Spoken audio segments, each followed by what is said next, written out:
புடிச்சிட்டீங்களே நோட்டை எப்ப குடுப்பீங்க விடியல் அரசு விடியல் அரசு விடியல் அரசு விடியல் அரசு ஊதியம் இன்றி ஊழியம் செய்யும் ஊதியம் இன்றி ஊழியம் செய்யும் ஆஷா பணியாளருக்கு ஊதியம் இன்றி ஊழியம் செய்யும் ஆஷா பணியாளருக்கு விடியல் களம் எப்போது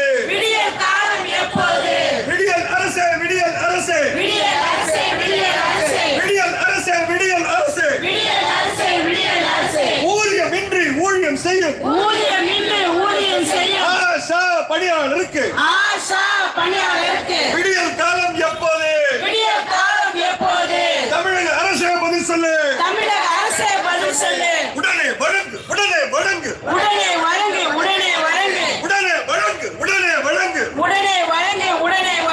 குறைந்தபட்ச ஊதியமாக 24,000 ரூபாய் தொகுப்பூதியம் உடனே வழங்கு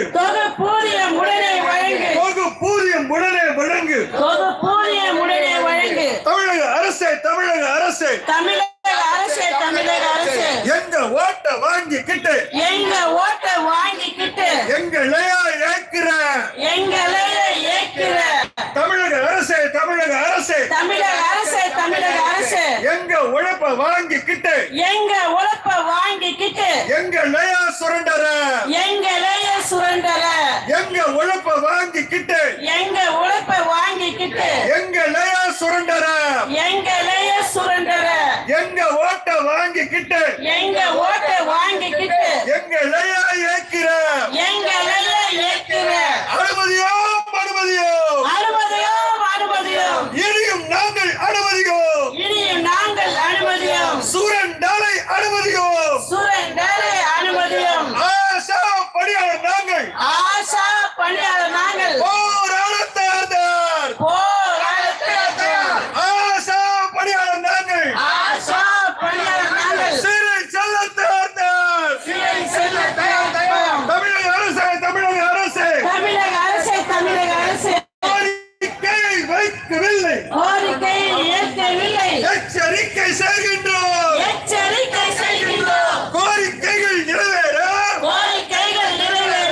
கோரிக்கைகள் ஒன்று சேரும் கோரிக்கைகள் நிறைவேற கோரிக்கைகள் ஒன்று சேரும் தமிழக அரசே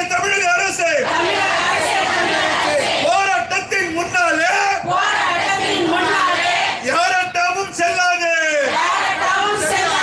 போராட்டத்தின் முன்னாலே யாராட்டமும் செல்லாது தமிழக அரசே தமிழக அரசின் சுகாதார அமைச்சர் மாசு அண்ணாச்சி வாக்குறுதி என்னாச்சு சுப்பிரமணியம் அண்ணாச்சி உறுதிமொழி என்னாச்சு பாடுபடும் தொழிலாளியை ஆஷா பணியாளரை செவிலியராக நியமனம் செய்யும் உறுதிமொழி என்னாச்சு ஆஷா பணியாளரை செவிலியராக நியமனம் செய்யும் வாக்குறுதி என்னாச்சு விட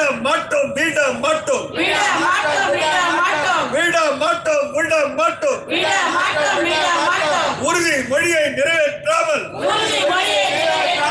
ஆஷா பணியாளர் நாங்கள் விட மாட்டோம் தோற்பதில்லை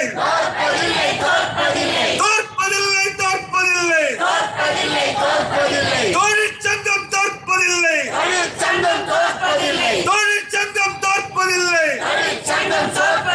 வென்றதில்லை அதிகார வர்க்கம் வென்றது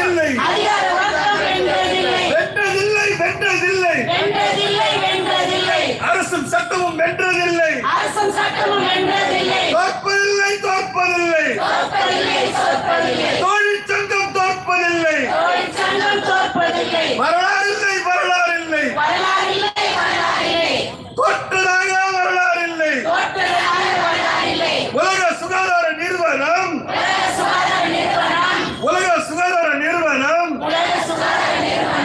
உலக சுகாதார தலைவர்களாய் அங்கீகரித்த ஆஷா பணியாளர்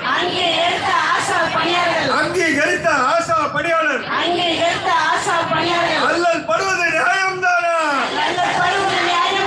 விடியல் அரசே ஆஷா பணியாளருக்கு விடியல் காலம் எப்போது? நிரந்தரம் செய் ஆஷா பணியாளரை உடனடியாக நிரந்தரம் செய். இன்றைக்கே நிரந்தரம் செய். இப்போதே நிரந்தரம் செய். இதுவே எங்கள் கோரிக்கை. இந்த நாளின் கோரிக்கை. இதுவே எங்கள் கோரிக்கை. இந்த நாளின் கோரிக்கை. கொரோனா கால சிறப்பு நிதி. ஆஷா பணியாளருக்கு உடனே வழங்கு. 15,000 ரூபாயினை உடனே வழங்கு. இன்றைக்கே வழங்கிடு. இப்போதே வழங்கிடு. இதுதான் எங்கள் கோரிக்கை. இந்த நாளின் கோரிக்கை. வாழ வாழவே.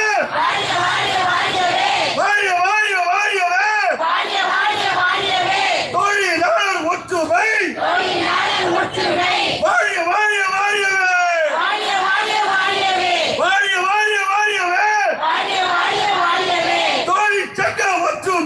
தொழிற்சங்க ஒற்றுமை.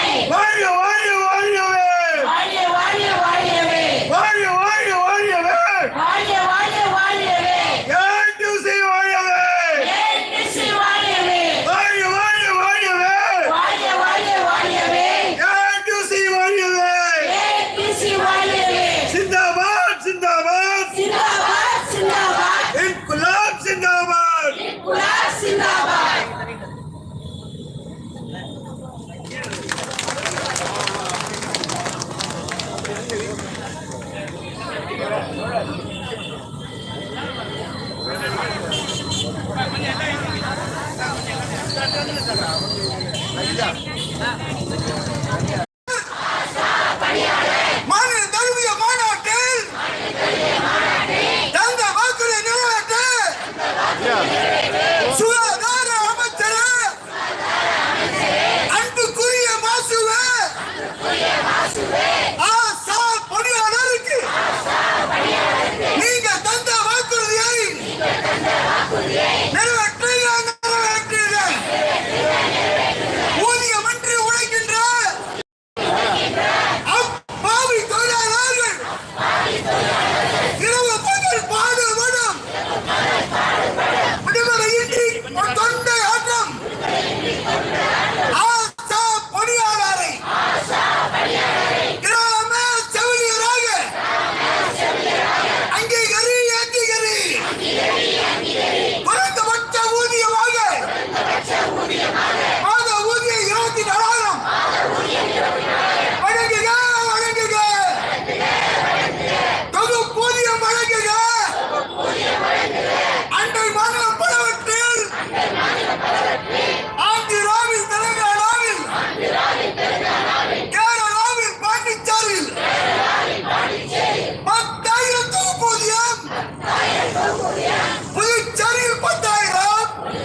என்பது அவர்களுடைய சக்தியை அவர்களுடைய அவங்க ஆர்கனைசேஷன்ல இருக்கக்கூடிய அத்தனை சப்போர்ட்டையும் நம்ம கொடுக்குறாங்கன்னு அர்த்தம். அந்த முறையில் தமிழ்நாடு ஏஐடியூசியின் பொதுச் செயலாளர் தோழர் ராதாகிருஷ்ணன் அவர்களை வாழ்த்துவதற்காக அழைக்கிறேன்.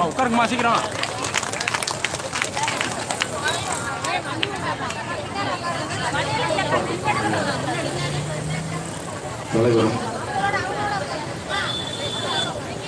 ஏஐடியூசியுடைய தேசிய செயலாளர் சங்கத்தினுடைய தலைவர் வகிதா நிஜாம் அவர்கள், பின்னாலே இங்கே உரையாற்ற இருக்கிற ஏஐடியூசியுடைய பொதுச் செயலாளர் அமர்ஜித் அவர்கள், தேசிய துணைத் தலைவர் நாடாளுமன்ற உறுப்பினர் சுப்பராயன் அவர்களே, தமிழ்நாடு ஏஐடியூசியுடைய தலைவர் காசி விஸ்வநாதன் அவர்கள், சம்யுக்த கிசான் மோர்ச்சா நீங்கள் பார்த்துருப்பீங்க, டெல்லியில் மிகப்பெரிய ஓராண்டையும் கடந்து போராடிய அந்த அமைப்புடைய தமிழ்நாடு கூட்டுக்குழுவுடைய தலைவர் பாலகிருஷ்ணன் அவர்களே, தமிழ்நாடு ஏஐடியூசியுடைய செயலாளர் பாஸ்கர் அவர்களே, சென்னை மாவட்டங்களுடைய வட சென்னை, மத்திய சென்னை, தென் சென்னை மாவட்டங்களுடைய செயலாளர்களே, தமிழ்நாடு முழுமையிலும் இருந்து வருகிறக்கூடிய ஆசா தொழிலாளர் தோழர்களே, அத்தனை பேருக்கும் முதலில் என்னுடைய பணிவான வணக்கங்களை குறித்தாக்கிக் கொள்கின்றேன். இதோட வகிதா பேசும்போது சொன்னாங்க 2000 ரூபாய் சம்பளம். இதுக்கு பேரு சம்பளம். நான் ஒரு தொழிலாளர் துறை அதிகாரியிடம் பேசிக்கொண்டிருந்த போது கேள்வி வேற துறை அரசாங்கம் குறைந்தபட்ச ஊதியம் நிர்ணயிச்சிருக்கு, அதை கொடுக்க மாட்டேன் அப்படின்னு சொல்லி அதுக்கு கம்மியா கொடு அப்படின்னு உத்தரவு போடுறாங்க அப்படின்னு சொன்னோம்னா அவர் சொன்னாரு, அவங்களுக்கெல்லாம் விழிப்புணர்வு இல்லை அப்படின்னு சொன்னார். நான் திருப்பி சொன்னேன், அப்படி உத்தரவு போடுறாங்கலாம் கிராமத்தில் இருக்கிற பாமரை இல்லைங்க, ஒரு ஐஏஎஸ் அதிகாரி, அது மாவட்ட கலெக்டரா கூட இல்ல, மாநிலத்தை நிர்வகிக்கிற ஐஏஎஸ் அதிகாரி. அவர் சாப்பிடுறதுக்கு ஒரு மாசத்துக்கு ஒரு 3 லட்சம் ரூபாய் வேணும்னு யோசிக்க தெரிகிறவருக்கு தொழிலாளிகளுக்கு சட்டத்தினுடைய அடிப்படையில அதுக்கு கம்மியா கொடுக்க கூடாது அப்படின்னு சொல்லக்கூடிய இந்த அடிப்படை அறிவு கூட இல்லாம ஐஏஎஸ் அதிகாரிகள் இருக்கிறார்களா அப்படின்னு கேட்டேன். ஆமாங்க, அப்படித்தான் இருக்கிறாங்க. இந்த ஐஏஎஸ் அதிகாரிகளுக்கு எல்லாம் எப்படி விழிப்புணர்வு வர்றது? ஏஐடிசி சங்கம் தமிழ்நாட்டில் இருக்கக்கூடிய ஐஏஎஸ் அதிகாரிகளுக்கு எல்லாம் விழிப்புணர்வு பயிற்சி முகாம் நடத்துகிறோம் அப்படின்னா நின்றுவாங்களா? சொல்லவே முடியாது. அல்லது போய் ஒரு அதிகாரிகிட்ட போய் உனக்கு விழிப்புணர்வு இல்லை அப்படின்னு ஒரு ஐஏஎஸ் அதிகாரிகிட்ட சொல்லிட்டு நம்ம திருப்பி வந்துட முடியுமா? வந்துட முடியாது. அப்போ இவங்க தான் அதெல்லாம் திட்டப்படுறாங்க.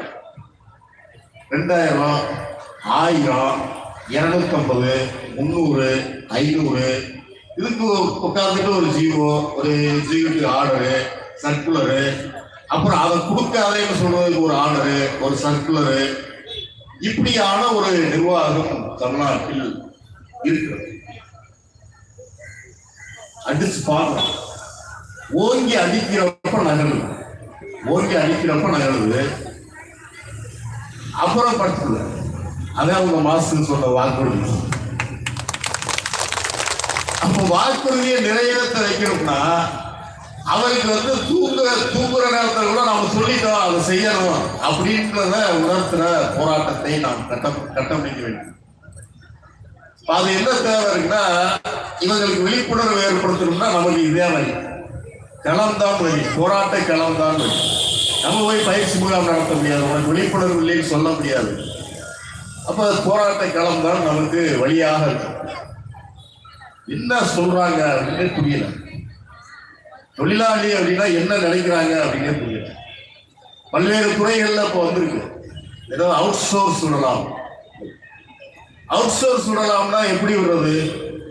இவன் மனுஷன் தானே, வேலை பார்க்குறாலும் மனுஷன், அவன் சாப்பிடணும், குடும்பம் சாப்பிடணும், அவனுக்கு நல்லது கெட்டது இருக்கு, குழந்தைங்க படிக்கணும், மருத்துவ செலவு இருக்கு, போக்குவரத்து இருக்கு, இது அத்தனைக்கு காசு வேணும் இல்லையா? இதுதான சம்பளம் சொல்லுது. இதுதான் சம்பளம் சொல்லுது. ஆனா அரசாணையா போறான், இதே அரசாங்கம் அரசாணையா போறான். அதாவது தமிழ்நாட்டில் ஒரு சட்டம் இருக்கு, அது ஒப்பந்த சட்டம். அது ஒரு பொருளை வாங்குறோம்ல, பொருளை போய் கடையில வாங்குறான், அல்லது ஒரு வியாபாரி அரசாங்கத்துக்கு கொடுக்குறாரு. அந்த ஒப்பந்த சட்டம் இருக்கிறதுலயே எது கம்மியா தரேன்னு யார் சொல்றானோ அவனுக்கு கொடுக்கறதுக்கான சட்டம் இருக்கு. அந்த சட்டத்தை எடுத்துட்டு கொடுறான்னு சொல்லலாம். ஒப்பந்த தொழிலாளிக்குன்னு ஒரு சட்டம் இருக்கு, அந்த சட்டத்தை எடுக்கிறது தேவை. திட்டம் இந்தியாவில் இருப்பதிலேயே திட்ட தொழிலாளிகள், நீங்க திட்ட தொழிலாளிகள் ஸ்கீம் போட்டார், ஸ்கீம் போட்டார். அப்புறம் அவுட் சோர்ஸ் தொழிலாளி, கான்ட்ராக்ட் தொழிலாளி, இப்படி நிரந்தரம் இல்லாத தொழிலாளின்னு பல்வேறு பேர்ல வச்சிருக்காம பாருங்க. அத்தனை பேருக்கும் நாட்டில் இருக்கிறதுலேயே கம்மியான சம்பளம் தர்ற மாநிலம் எது? அதுல முதலிடத்துல தமிழ்நாடு. ஆனா கேட்டா நாங்க சமூக நீதி காக்கிற அரசாங்கம், சமூக நீதி பொருளாதாரம். சமூக நீதி பொருளாதாரம்னா என்ன? எந்த கடைக்கோடியில் இருப்பவன் வரை அவன் வாழ்வதற்குரிய தேவையை நிவர்த்தி செய்வதற்கு அதை கடத்தி விடணும். அந்த பணத்தை எல்லாரும் கிடைக்கிற மாதிரி செய்யணும், ஒருத்தை கூச்சு வச்சுக்கிறது இல்லை. ஆனா கான்ட்ராக்ட் சிஸ்டம் அல்லது இந்த மாதிரியான முறைகள்லாம் ஏன் செய்யறாங்க அப்படின்னா அது அவங்க பாக்கெட்டை நிறைக்கிறதுக்கு பயன்படுது. புரியுதுங்களா? அவங்க பாக்கெட்டை நிறைக்கிறதுக்கு பயன்படுது. எப்ப நீ எப்படி வேணாலும் நினைச்சுக்க, உனக்கு நிறைக்கிறதுக்கு பல வழி இருக்கு. எங்க வயிற்றுல அடிச்சுதான் நிறைக்கணும்னு நினைக்கிற மாதிரி அயோக்கியத்தனத்தை எப்படி அனுமதிக்க முடியும்? இந்த அயோக்கியத்தனம் செய்கிறோம் என்று தெரியாமல் அவர்களுக்கு விழிப்புணர்வு இல்லாமல் செய்கிறார்கள் என்று சொன்னால் அப்ப நாம அடிக்க வேண்டிய வழியில அடிச்சுதான் ஆகணும், அடிச்சுதான். அதான் இங்க வரக்கூடிய பிரச்சனை. காங்கிரஸ் அரசாங்கம் சத்தீஸ்கர் 38 நாள் திட்ட தொழிலாளிகள் ஸ்ட்ரைக் பண்ணாங்க. அங்கன்வாடி, ஆசா எல்லாம் 38 நாள். இப்ப அந்த அரசாங்கம் 10,000 ரூபாய் தடை. புதுச்சேரியில 10,000. மோடி என்ன வேணாரோ அதை வாங்கி கொடுக்கறதுக்கு எதுக்கு ஒரு அரசாங்கம்? மோடி என்ன வேணாரோ அதையும் கொடுக்காம இருக்கிறதுக்கு எதுக்கு ஒரு அரசாங்கம்? மோடி தரதை கூட கொடுக்கல. ஏன்னா அவர் அதைத்தான் சொல்றாரு, ஸ்கீம் தான் சொல்றாரு, இவங்க ஒர்க்கர் இல்ல, தொழிலாளி இல்ல. கேஎஸ் கேட்டதா சொன்னாங்கல்ல, 3,500 ரூபாய் எப்படி வாழ முடியும்னு மந்திரியை கேட்டாரு சொன்னாங்கல்ல. அவர் கேட்டவன மந்திரி ஒரு பதில் சொன்னார் தெரியுங்களா? அவர்கள் தொழிலாளிகள் இல்லை, அவங்க தொழிலாளிகள் இல்லை, அவங்களுக்கு நாங்கள் தனது சம்பளம் இல்லை, அவங்க சுயமா விரும்பி இந்த சேவையை செய்வதற்காக வந்திருக்கிறார்கள். ஆகவே அவர்களுக்கு நாங்கள் தருவது ஒரு கௌரவமா இருக்கிறதுனால அவர்களுக்காக ஒரு தொகை, கான்ட்ரரியம் அப்படின்னு ஆங்கிலத்தில் சொல்றாங்க. என்ன தமிழ் எனக்கு தெரியல. இப்படி பல கோடி தொழிலாளிகளை இன்றைக்கு இந்த நாட்டிலே உருவாக்கி வைத்திருக்கிற வழிமுறையை மோடியும் அதற்கு முன்னாடி இருந்த ஒன்றிய அரசாங்கமும் உருவாக்கி வச்சது. இப்ப இந்த அரசாங்கத்தை பொறுத்தவரை நான் மோடியினுடைய கொள்கைகள் எல்லாம் மக்களுக்கு எதிராக இருக்கிறது, மக்களை ஒற்றுமைப்படுத்துவதற்கு எதிராக இருக்கிறது, மக்களுடைய உரிமைகளுக்கு எதிராக இருக்கிறது. ஆகவே நான் எதிர்த்து போராடுகிறேன் அப்படின்னு நம்ம கூட நின்றுக்கிட்டு நம்ம கூட நின்று போராட்டமும் நடத்துறாங்களா? நம்ம கூட போராட்டம் நடத்துறாங்க, தேர்தல் காலத்துல போராட்டம் நடத்துறாங்க, வீதிக்கு வர்றாங்க, எல்லாம் செய்யறாங்க. ஆனா அவருக்கு நான் அப்பே பாரு, அவரை விட நான் எப்படி கெட்டிக்காரத்தனமா சுரண்டேன் பாரு அப்படின்னு காட்டுற வேலையும் சேர்ந்து செய்யறாங்க. என்ன செய்யறது? அந்த முறையில தான் இன்றைக்கு தமிழ்நாடு முழுமையிலும் நீங்கள் திரண்டு வந்திருக்கிறீர்கள். அமைச்சருடைய வாக்குறுதி இருக்கிறது, அரசாங்கத்தினுடைய வாக்குறுதி இருக்கிறது, தேர்தல் வாக்குறுதி இருக்கிறது. எல்லாம் பத்திரமா இருக்கு. வாக்குறுதியெல்லாம் பத்திரமா இருக்கு. எந்த வாக்குறுதியும் நிறைவேற்றுவதில்லை, மாறாக அதுக்கு எதிராக போறது அப்படின்னு பல இடங்கள்ல வருது. நீங்க பார்க்கிற வேலை சாதாரணமானதா அல்லது மருத்துவத்துறையில் காலி பணியிடங்கள் இல்லையா? எல்லா துறையிலும் காலி பணியிடங்கள் இருக்கு. எல்லா துறையிலும் காலி பணியிடங்கள், எந்த துறை எடுத்தாலும் காலி பணியிடங்கள் இருக்கிறது. பார்க்கிற வேலையை நிரந்தரம் செய்வதற்கான வாய்ப்பு இருக்கிறது. நிதி இருக்கிறது. நிதி இல்லைன்னு சொல்றதுலாம் இல்ல. எடப்பாடி அரசாங்கம் எல்லாம் பண்ணிட்டு போயிடுச்சு, ஆகவே காசு இல்ல, சிரமப்படுறோம், பண்ணுச்சு. ஆனா அதை சொல்லிக் கொண்டு தொழிலாளிகளை கஷ்டப்படுத்துவதற்கு, சிரமப்படுத்துவதற்கு, அவர்களுடைய மிக வாழ்வதற்கான ஊதியத்தை கூட தரமாட்டேன் என்று சொல்லுகிற அளவுக்கு நிதிநிலையில ஒன்றும் இந்த அரசாங்கம் மோசமா இல்லை. அப்படி மோசமா இருந்துச்சுன்னு சொன்னா அங்க பாக்கெட்டுக்கு போறது மட்டும் நிக்க மாட்டேங்குதுல்ல. ஒவ்வொரு பர்ச்சேஸ்லயும் 3 ரூபாய் விற்கிற மாஸ்க் 15 ரூபாய்க்கு வாங்கியிருக்காங்க. பல்கா வாங்கினா குறையும். இப்படி ஒண்ணும் 150 ரூபாய் விற்கிற சாப்பாடை 140 ரூபாய்க்கு வாங்கினத பெருமையா சொல்லிட்டு இருக்காங்க. 50 ரூபாய்க்கு சாப்பாடு போடுறாருல நம்ம ஆளு. நீங்க போறது 40 50 கூட பெறாது. அவர் 150க்கு வாங்கினார், அது மோசம். நான் 140க்கு வாங்கிட்டேன் பார்த்தியா, அது பெருமை என்று சொல்லிக் கொண்டிருக்கிறார்கள். ஆக ஒரு பலமான போராட்டங்களை நாம் கட்டமைப்பதற்கு தொடர்ந்து முயன்று கொண்டிருக்கிறோம். அந்த வழியில் இன்றைக்கு நீங்க தமிழ்நாடு கூட தொடர்ந்து வந்திருக்கிறீங்க. இந்த அரசாங்கத்தை பணிய வைப்பதற்கு பல்வேறு முறைகளில் சட்டமன்றத்தில், நாடாளுமன்றத்தில், நீதிமன்றத்தில், தேவைப்பட்டால் நீதிமன்றத்தில், ஏன்னா நீதிமன்றம் நமக்குரியதாக இல்லை, நமக்குரியதல்ல. குறைந்தபட்ச ஊதியத்தை தர வேண்டாம் அப்படின்னு தமிழ்நாட்டினுடைய சட்டை உயர் நீதிமன்றம் சொல்லும். குறைந்தபட்ச ஊதியத்தையே தராம இருக்கிறதுக்கு சென்னை உயர் நீதிமன்றம் உத்தரவு. அந்த அளவுக்கு தான் தொழிலாளிகள் பார்வையில் நீதிமன்றமும் இருக்கிறது. ஆனால் நீதிமன்றம் நமக்கு நம்பிக்கைக்குரியதல்ல. நீதிமன்றம் ஒன்றுதான் நம்பிக்கைக்குரியது. அந்த நீதிமன்றத்தில் நாம் எழுப்புகிற குரல் தான் சட்டமன்றத்திலும் நாடாளுமன்றத்திலும் பலமாக ஒழிக்கிற போதுதான் மாற்றம் நிகழும். ஆனா அந்த முறையில சொன்னதையாவது கொடு, கேட்கறதுன்னா சொன்னதையாவது கொடு. கர்நாடகத்தவர்கள் குடும்பம் வாழணும்னா குறைந்தபட்ச ஊதியம் சட்டத்தின்படி என்ன தேவை அப்படின்னு கணக்கு போட்டு சொல்லியிருக்காங்க. 35,000 ரூபாய் இருக்குங்களா? 35,000 ரூபாய் இருந்தாதான் கணவன் மனைவி 2 குழந்தை, அம்மா அப்பா எல்லாம் கிடையாது. மாமியார் இருக்காரு, அவருக்கு சோறு போடணும்னாலும் அந்த கணக்குல கிடையாது.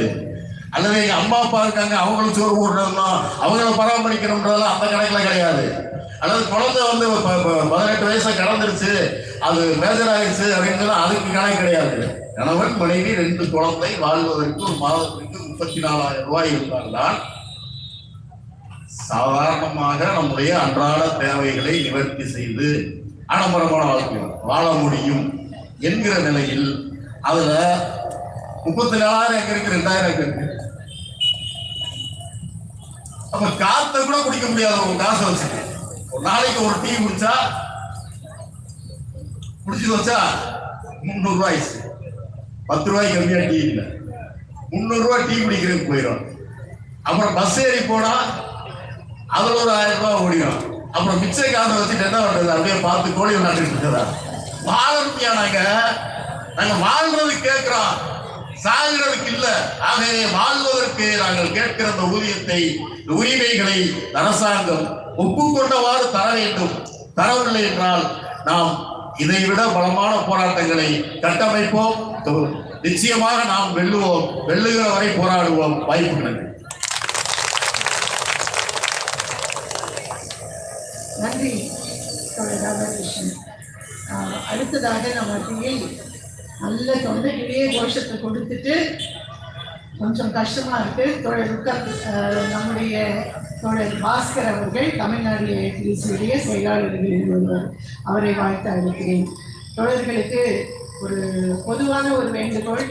காவல்துறை நம்முடைய தர்ணாக்கான நேரத்தை வரையறுத்திருக்கிறது. 1 மணிக்கு நம்ம முடிச்சாகணும். அதனால வாழ்த்து வந்திருக்கக்கூடிய தோழர்கள் சுருக்கமாக வாழ்த்தவும் கேட்டுக்கிறேன். நன்றி. தோழர் பாஸ்கர் அவர்களை அழைக்கிறேன். அவையில் வீட்டில் அனைவருக்கும் முதற்கண் வணக்கம். இங்கு தமிழகத்தில் திரண்டிருந்து பெருந்திரளாக இந்த போராட்டத்தில் பங்கேற்றுக் கொண்டிருக்கக்கூடிய உலக சுகாதார தலைவர்கள் உங்களுக்கு ஏஐடியூசியின் சார்பாகவும் சிசிடிவியின் சார்பாகவும் வீர வணக்கம். ஆஷா பணியாளர்கள் என்பவர்கள் உலக சுகாதார தலைவர்கள் என்று உலகிலேயே மிக முக்கியமான உன்னதமான சுகாதார அமைப்பான உலக சுகாதார நிறுவனம் 2022ஆம் ஆண்டு அங்கீகரித்து விருது வழங்கியிருக்கிறது. இந்த விருதினை வழங்குவதற்கு 2 நிமிஷம் முடிச்சிருவதோட 2 காரணம் தான் சொல்லியிருக்காங்க. 6 பேருக்கு விருது. அதுல ஆஷா பணியாளர்களுக்கு ஏன் விருது கொடுத்தோம் அப்படின்னு 2 காரணங்களுக்காக கொடுத்திருக்காங்க. ஒண்ணு என்னன்னா, direct access to health care in rural areas. அவங்க பாஷையிலேயே சொல்றேன். அதாவது என்னன்னா, இந்தியாவின் கிராமப்புற மக்களுக்கு நேரடியான சுகாதார சேவை அது ஆஷா பணியாளர்களால் கொடுக்கப்பட்டது. அப்போ நேரடியான சேவைனா என்ன? அந்த நோயாளியோ பாதிக்கப்பட்டவர்களோ சுகாதார மையத்துக்கு போகிறதுக்கு பதிலா சுகாதார வசதி அவங்களை தேடி வரும். அது ஆஷா பணியாளர்கள் செய்திருக்காங்க.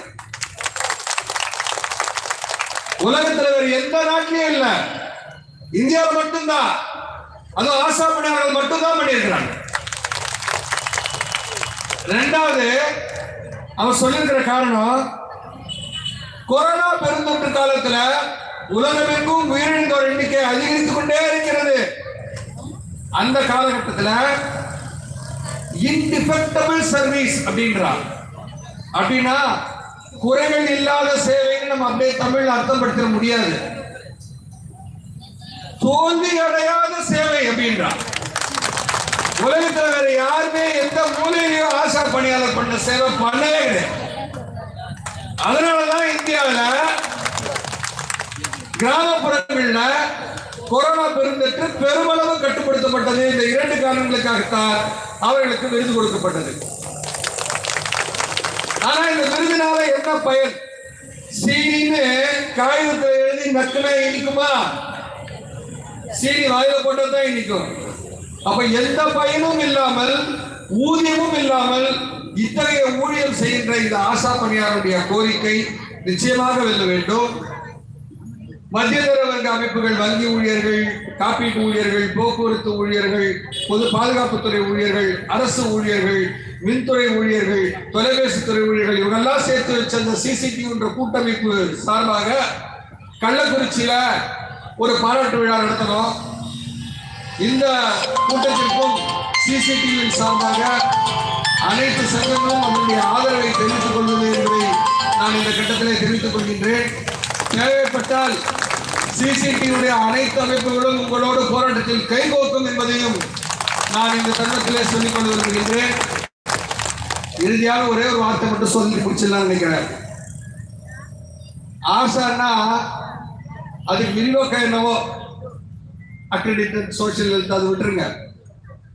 ஆஷான்னு ஏன் பேர் வச்சாங்க இந்த பணியாளர்களுக்கு அப்படின்னு சொன்னா, ஆஷா என்பது இந்தி வார்த்தை. அந்த இந்தி வார்த்தைக்கு என்ன பொருள் அப்படின்னா நம்பிக்கை. இந்தியாவின் நம்பிக்கை ஆஷா. ஆஷா பணியாளர்களுக்கும் நம்பிக்கை இருக்கிறது, நமக்கும் நம்பிக்கை இருக்கிறது. ஏஐடியூசி நம்முடைய போராட்டத்தை முன்னெடுப்போம். போராட்டத்தில் இறுதி வெற்றி நமக்கே என்று கூறி நல்வாய்ப்புக்கு நன்றி கூறி இடம் சார்கின்றேன். நன்றி, வணக்கம். இந்த போராட்டத்திற்கு சிசிடிவியாலான ஒரு சிறிய நிதியுதவி.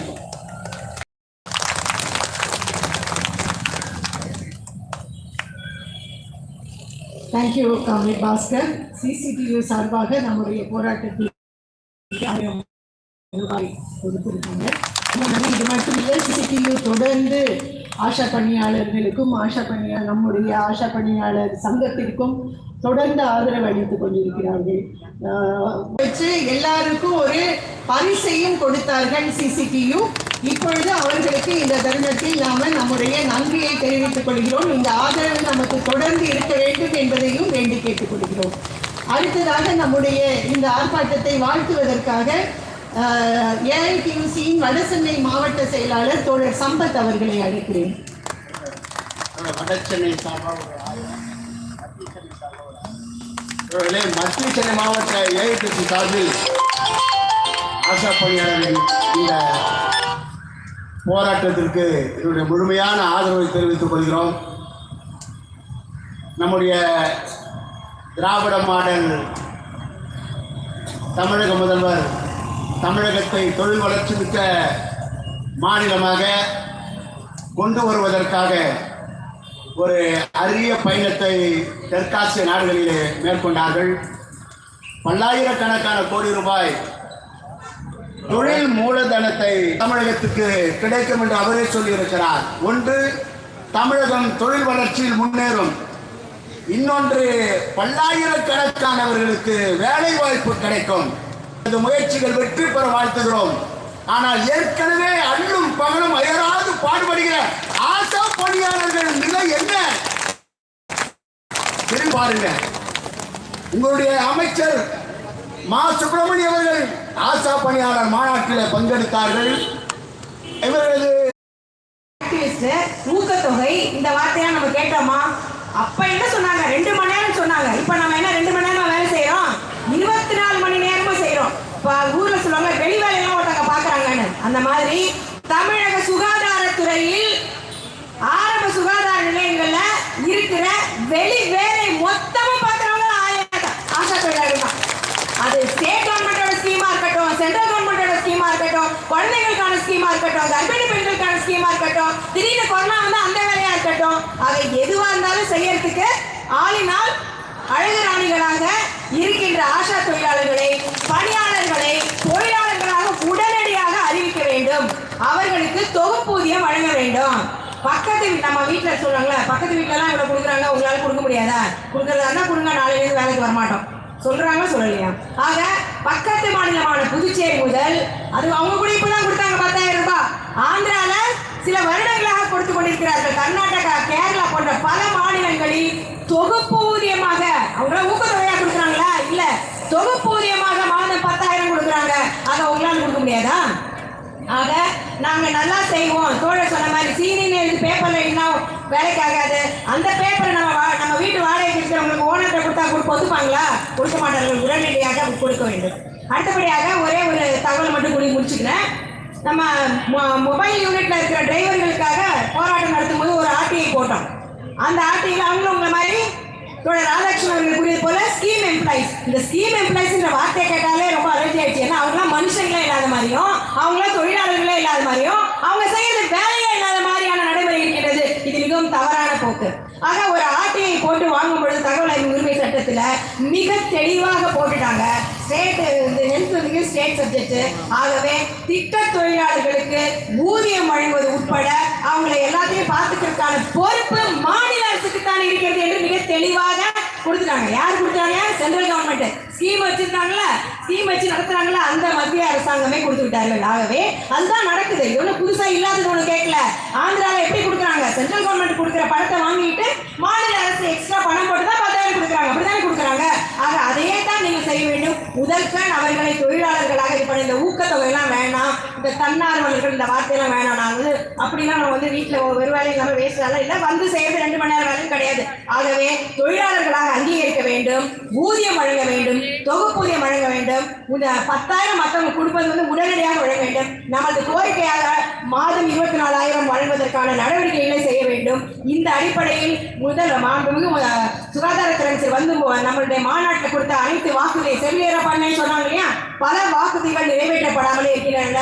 உடனடியாக அனைத்து வாக்குறுதிகள் நிறைவேற்றப்பட வேண்டும். அப்படி இல்லாவிட்டால் என்ன ஆகும்? தமிழகமே அதிர்வதில்லை என்பது போன்ற ஆஷா தொழிலாளர்களுக்காக அனைத்து தொழிற்சங்கமும் இந்த போராட்டத்தில் இறங்கும் என்று அவர்கள் குறிப்பிட்டுள்ளார்கள். ஏஐடிசி தொடர்ந்து போராட்டத்தில் இறங்கும், வெற்றி பெறும் வரை போராடுவோம் என்று கூறி வாய்ப்புக்கு நன்றி கூறி விடைபெறுகிறேன். நன்றி.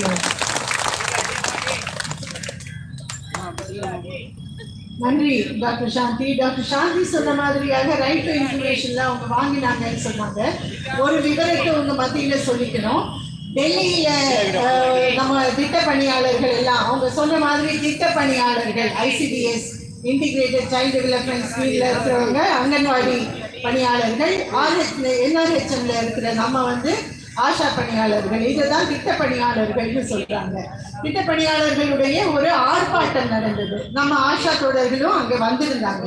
அப்போ தோழர் சுப்பராயன் அவர்கள் தலைமையில நாம மத்திய சுகாதாரத்துறை அமைச்சரை நேரில் சந்திச்சு பேசணும்.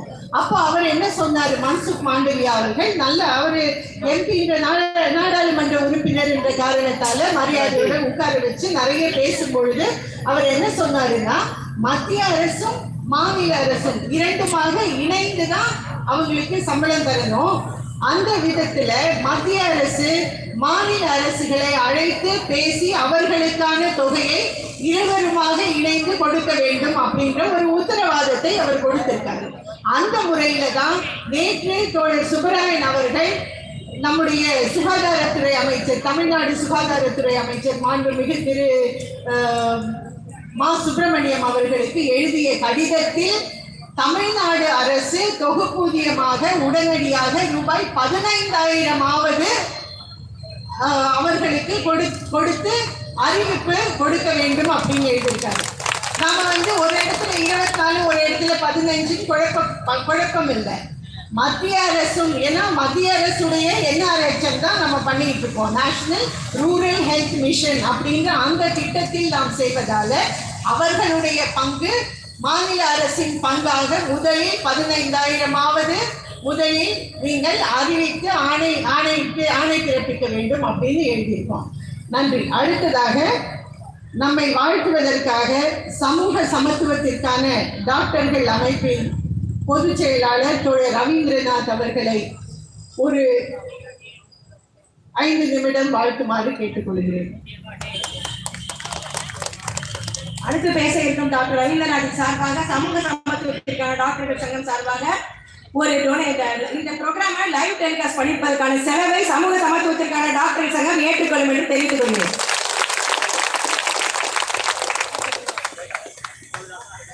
ஆஷா பணியாளருடைய ஆர்ப்பாட்டத்திற்கு தலைமை வகிக்கக்கூடிய ஏஐடிசி அகில இந்திய செயலாளர் தோழர் வைதா நிஜாம் அவர்களே, மேடையில் இருக்கக்கூடிய நாடாளுமன்ற உறுப்பினர் தோழர் சுப்பராயன் உள்ளிட்ட தலைவர்களே, என் பெருந்திரளாக வந்திருக்கிற ஆஷா பணியாளர்களே, உங்கள் அத்தனை பேருக்கும் சமூக சமத்துவத்திற்கான டாக்டர்கள் சங்கத்தின் சார்பில் நெஞ்சார்ந்த வாழ்த்துக்களை வணக்கங்களை தெரிவித்துக் கொள்கின்றோம். ஆஷா பணியாளர்கள் நடத்தக்கூடிய அனைத்து போராட்டங்களிலும் நாங்களும் கலந்து கொண்டிருக்கின்றோம். இந்த போராட்டத்தில் கலந்து கொண்டிருக்கின்றோம், வாழ்த்துகின்றோம். கடந்த காலத்தில் நடந்த போராட்டங்களை விட இந்த போராட்டத்தில் தெரிந்த கூட்டம் அதிகம். கண்ணுக்கு கூட்டம் இருக்கு.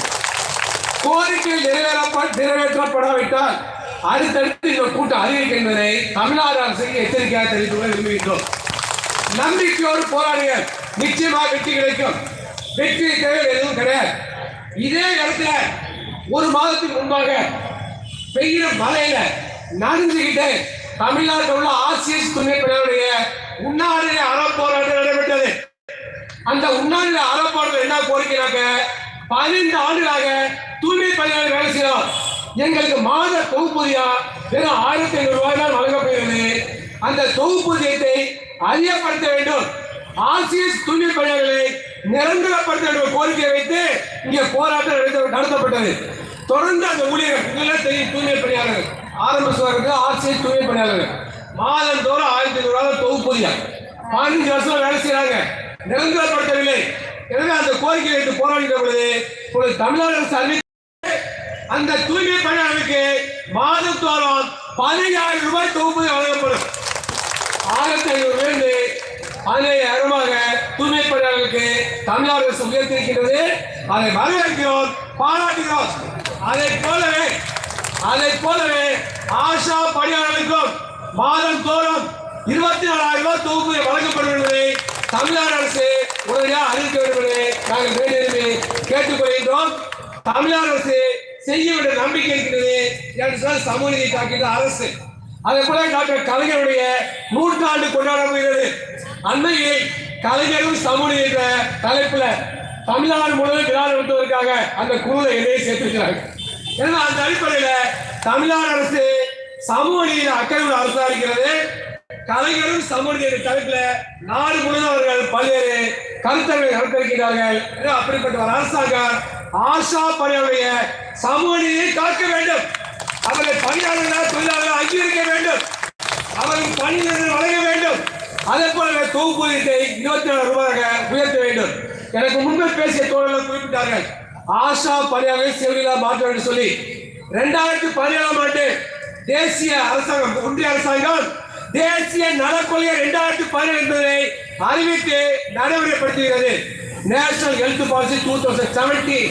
அந்த தேசிய நலக்கொள்கையில் என்ன சொல்லப்பட்டிருக்கிறது ஆஷா பற்றி சொன்னால், இந்த ஆஷா பணியாளர்களுக்கு அவருடைய தகுதிக்கு ஏற்ப அவர்களுக்கு உரிய பயிற்சி வழங்கி அல்லது பிஹெச்ஆவோ அல்லது மேலும் உயர்ந்த பதவியிலையோ ஆஷா பணியாளர்கள் வழங்க வேண்டும் சொல்லி ஒன்றிய அரசு அறிவித்துள்ள தேசிய நலக்கொள்கை 2017 இருக்கிறது. எனவே நாங்கள் வைக்கக்கூடிய கோரிக்கை அல்ல, ஒன்றிய அரசாங்கமே 2017 அறிவித்திருக்கிறது. ஆஷா பணியாளர் தகுதிக்கேற்ப அவர்களுக்கு உரிய பயிற்சி வழங்கி அவர்களுக்கு பதவி உயர்வோல் வில்லேஜ் ஹெல்த் நர்ஸாவோ அல்லது அதுக்கு மேம்பட்ட பதவியையோ வழங்க வேண்டும், பணிகளை வழங்க வேண்டும் சொல்லி ஒன்றிய அரசு சொல்லியிருக்கிறது. எனவே அதையும் ஒன்றிய அரசு செய்ய வேண்டும் என நாங்கள் கேட்டுக்கொள்கிறோம்.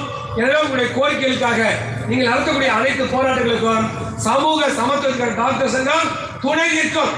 போராட்ட காலத்தில் எதிர்கொள்ளக்கூடிய பிரச்சனைகளுக்கும் தீர்வை காண்பதற்கு துணை நிற்கும் என்று தெரிவித்துக் கொண்டு தமிழ்நாடு முழுவதும் இருக்கக்கூடிய ஆரம்ப சுகாதார மருத்துவ பணியாளர்களும் வட்டார மருத்துவ அதிகாரிகளும் நிச்சயமாக உங்கள் போராட்டங்களுக்கு துணை நிற்பார்கள் உறுதிமொழியை தெரிவித்துக் கொண்டு வாய்ப்புக்கு நன்றி கூறி உங்கள் போராட்டம் வெள்ளட்டும் என்று கூறி நன்றியுடன் நிறைவேறுகிறேன். நன்றி, வணக்கம்.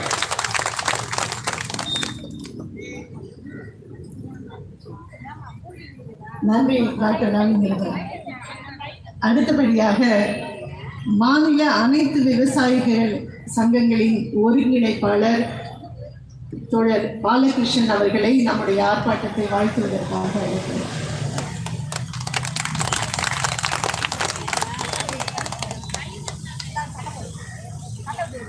நாடாளுமன்ற உறுப்பினர் தோழர் சுப்பராயன் உள்ளிட்ட அனைத்து தலைவர்களையும் வணங்கி மகிழ்கின்றேன். இந்த கூட்டத்தை எனக்கு பார்த்தால் மிக மகிழ்ச்சியாக இருக்கிறது. அதற்கு காரணம், இதுபோன்ற கூட்டத்தை கடந்த ஆண்டு டெல்லியிலே வெற்றி பெற்ற விவசாயிகளினுடைய அந்த போராட்டத்தின் போது நாங்கள் பார்த்திருக்கிறோம். அந்த விவசாயிகளினுடைய போராட்டம் வெற்றி பெற்றதற்கு காரணம் உங்களை போன்ற பெண்கள் ஆயிரக்கணக்கில் லட்சக்கணக்கில் பங்கேற்றதுதான் என்பதை இந்த நேரத்திலே நான் உங்களுக்கு சொல்லிக்கொள்ள ஆசைப்படுகிறேன். எனவே உங்கள் போராட்டமும் வெற்றி பெறும். அதில் நீங்கள் எள்ளளவும் முனை அளவும் கூட உங்களுக்கு சந்தேகத்துக்கான தேவையில்லை தோழர்களே. அதுபோல அங்கே போராடியவர்கள் எப்படிப்பட்டவர்கள்? கடந்த 20 ஆண்டுகளாக வாழ்வதற்கு வழி இல்லாமல் கிராமப்புறங்களிலே 4 லட்சம் விவசாய தொழிலாளர்கள், விவசாயிகள் தற்கொலை செய்து கொண்டிருக்கிறார்கள். தற்கொலை செய்து கொண்டிருந்த அந்த விவசாயிகள் ஓராண்டிற்கும் மேலாக போராடி 380 நாட்கள் போராடி 780 விவசாயிகளினுடைய உயிரை பலி கொடுத்து வெல்ல முடியாத மோடியை வென்றிருக்கிறார்கள் என்று சொன்னால் நிச்சயமாக உங்களால் வெல்ல முடியும் தோழர்களே. நான் இங்கு வந்திருப்பதற்கு நீங்கள் மட்டுமல்ல, இந்த நாட்டில் உள்ள விவசாயிகள், தமிழ்நாட்டில் உள்ள விவசாய தோழர்களும் உங்களோடு உணர்ந்திருக்கிறார்கள் உங்களுடைய போராட்டத்திலே என்பதை சொல்லுவதற்காக, அதனுடைய குறியீடாகத்தான் நான் இங்கு வந்திருக்கிறேன். எனவே இங்கே சில ஊடகவியலாளர்களோ அல்லது காவல்துறை நண்பர்களோ அல்லது பல பேர் நிற்கக்கூடும். என்ன இந்த ஐக்கிய விவசாயிகள் முன்னணியுடைய தலைவர் எல்லா போராட்டங்களிலும் வந்து கொண்டிருக்கிறார் என்பது எங்களுடைய அகில இந்திய தலைமை சொல்லி இருக்கிறது. இந்தியாவில் நடக்கின்ற அனைத்து போராட்டங்களுக்கும் இந்திய விவசாயிகள் ஆதரவு கொடுப்பார்கள். அப்படி ஆதரவு கொடுக்கும் பட்சத்தில் தான் இந்திய விவசாயிகளின் போராட்டமும் அனைத்து மக்களினுடைய போராட்டமும் இந்த கட்டுப்பாடு இல்லாமல் நடந்து கொண்டிருக்கின்ற ஒன்றிய அரசையும், அதே நேரத்தில் தோழர்கள் சொன்னார்கள் சமூக நீதி பேசுகிறார்கள், சனாதனத்தை எதிர்க்கின்றார்கள். ஆனால் ஒன்றிய அரசு கடைபிடிக்கின்ற அதே கார்ப்பரேட் கொள்கைகளை பின்பற்றுகிற இந்த அரசை இந்த வழிகளிலே நாம் எதிர்கொள்வதற்கு தயாராக வேண்டும் என்று கேட்டுக்கொண்டு உங்களுடைய போராட்டத்தோடு உங்களுடைய உடன் நிற்பதற்கு தமிழ்நாட்டு விவசாயிகள் தயாராக இருக்கிறார்கள் என்பதை கூறி உங்களுடைய போராட்டம் வெல்க வெல்க வெல்க என்று கூறி விடைபெறுகிறேன் தோழர்களே. நன்றி, வணக்கம்.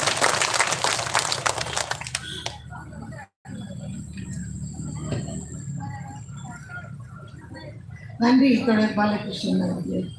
அடுத்ததாக தமிழ்நாடு ஏஐடியூசியின் தலைவர் தொடர் காசி விஸ்வநாதன் அவர்களை வாழ்த்து பேச அழைக்கிறேன். தொடர் காசி விஸ்வநாதன் அவர்கள் பிரபல வழக்கறிஞர். நம்முடைய கோர்ட்டுக்கு போக மாட்டார், ஆனால் கோர்ட்டுக்கெல்லாம் போக மாட்டாரு. நம்முடைய இந்த விளம்பரங்கள் அதெல்லாம் ஏற்கனவே சொன்னல, அதுக்கே ஒரு கைத்தட்டு. 10 நாளா எப்படி கலரா என்னென்னமோ பண்ணி போட்டு, நான் அங்கே ஊர்ல இருந்தேன், ஜெனிவால இருக்கும்பொழுது தினம் ஒன்று அனுப்பிட்டு இருக்காரு. ஃபேஸ்புக்லையும் வாட்ஸ்அப்லையும் நம்ம பார்த்தோம்ல, பாட்டெல்லாம் போட்டு இன்றைக்கு காலையில நாம் அனைவரையும் வரவேற்று ஒரு வாட்ஸ்அப் வீடியோ போட்டிருக்காரு, பார்த்தீங்களா? தோழர் காசி விஸ்வநாதனை வாழ்த்த அழைக்கிறேன்.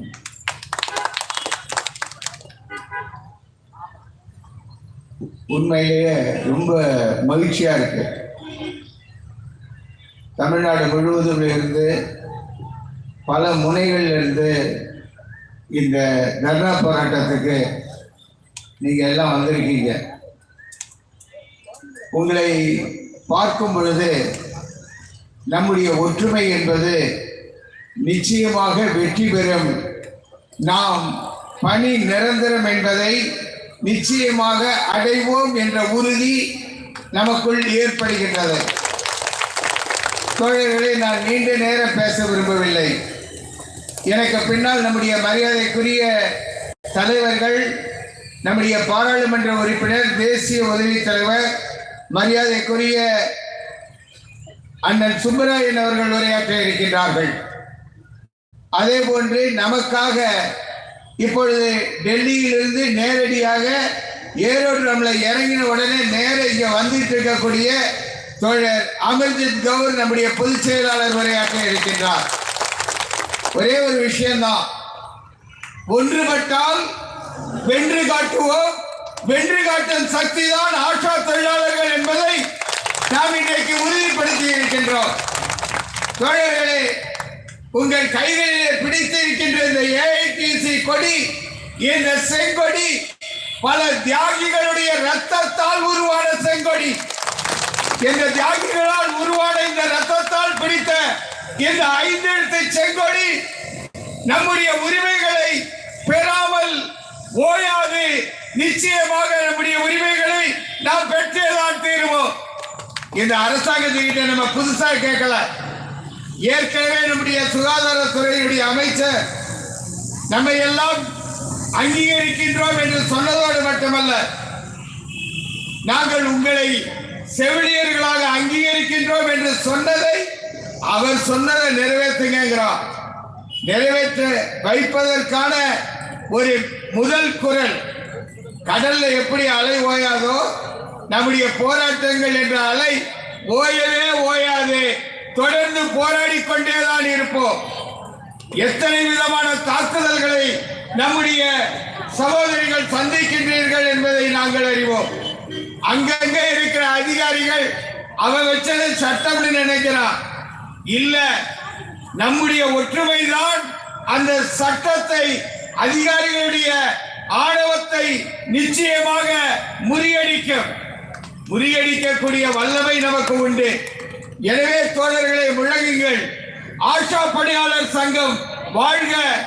நான் சொல்லுகின்ற கோஷத்தை திரும்ப கொடுங்கள். வெல்லட்டும் வெல்லட்டும் வெல்லட்டும் வெல்லட்டும். ஆஷா பணியாளர்களே, ஆஷா பணியாளர்களே, மாநிலம் தழுவிய தர்ணா போர், மாநிலம் தழுவிய தர்ணா போர், வெல்லட்டும் வெல்லட்டும். மத்திய அரசு மாநில அரசு, மத்திய அரசு மாநில அரசு எங்களுக்கான ஊதியத்தை மாதந்தோறும் 24,000 ரூபாயாக 24,000 ரூபாயாக அமல்படுத்து. கர்ப்பிணி பெண்கள் நிச்சயம்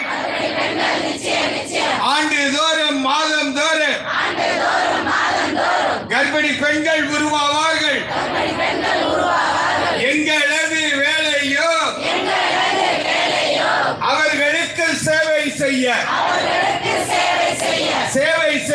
எங்களை நிரந்தரம் செய். நன்றி, வணக்கம். நாம் போராடுவோம், வெற்றி பெறுவோம். வாழ்த்துக்கள்.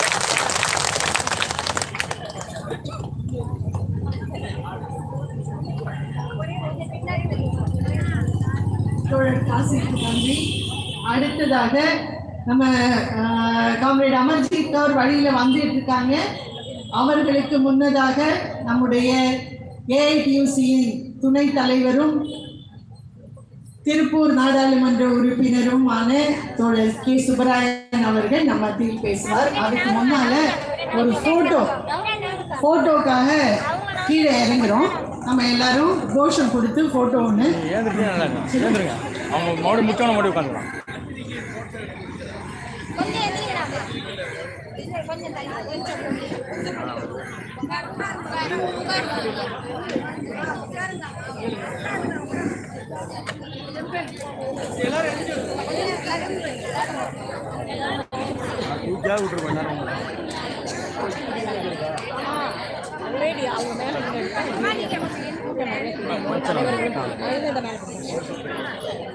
விடியல் அரசே சமூக நீதி என்று சொல்லு. விடியல் அரசே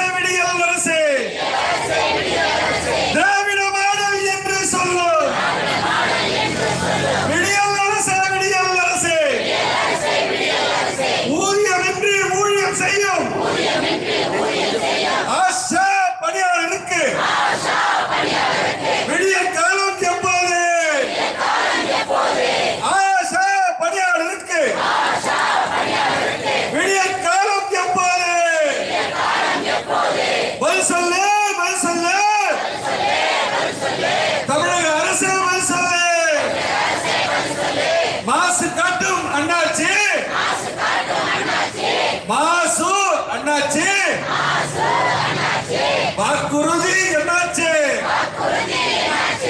ஆஷா பணியாளரை செவிலியராக நியமனம் செய்யும் வாக்குறுதி என்னாச்சு? சுப்பிரமணியம் அண்ணாச்சி உறுதிமொழி என்னாச்சு? சுப்பிரமணியம் அண்ணாச்சி நியமனம் செய்.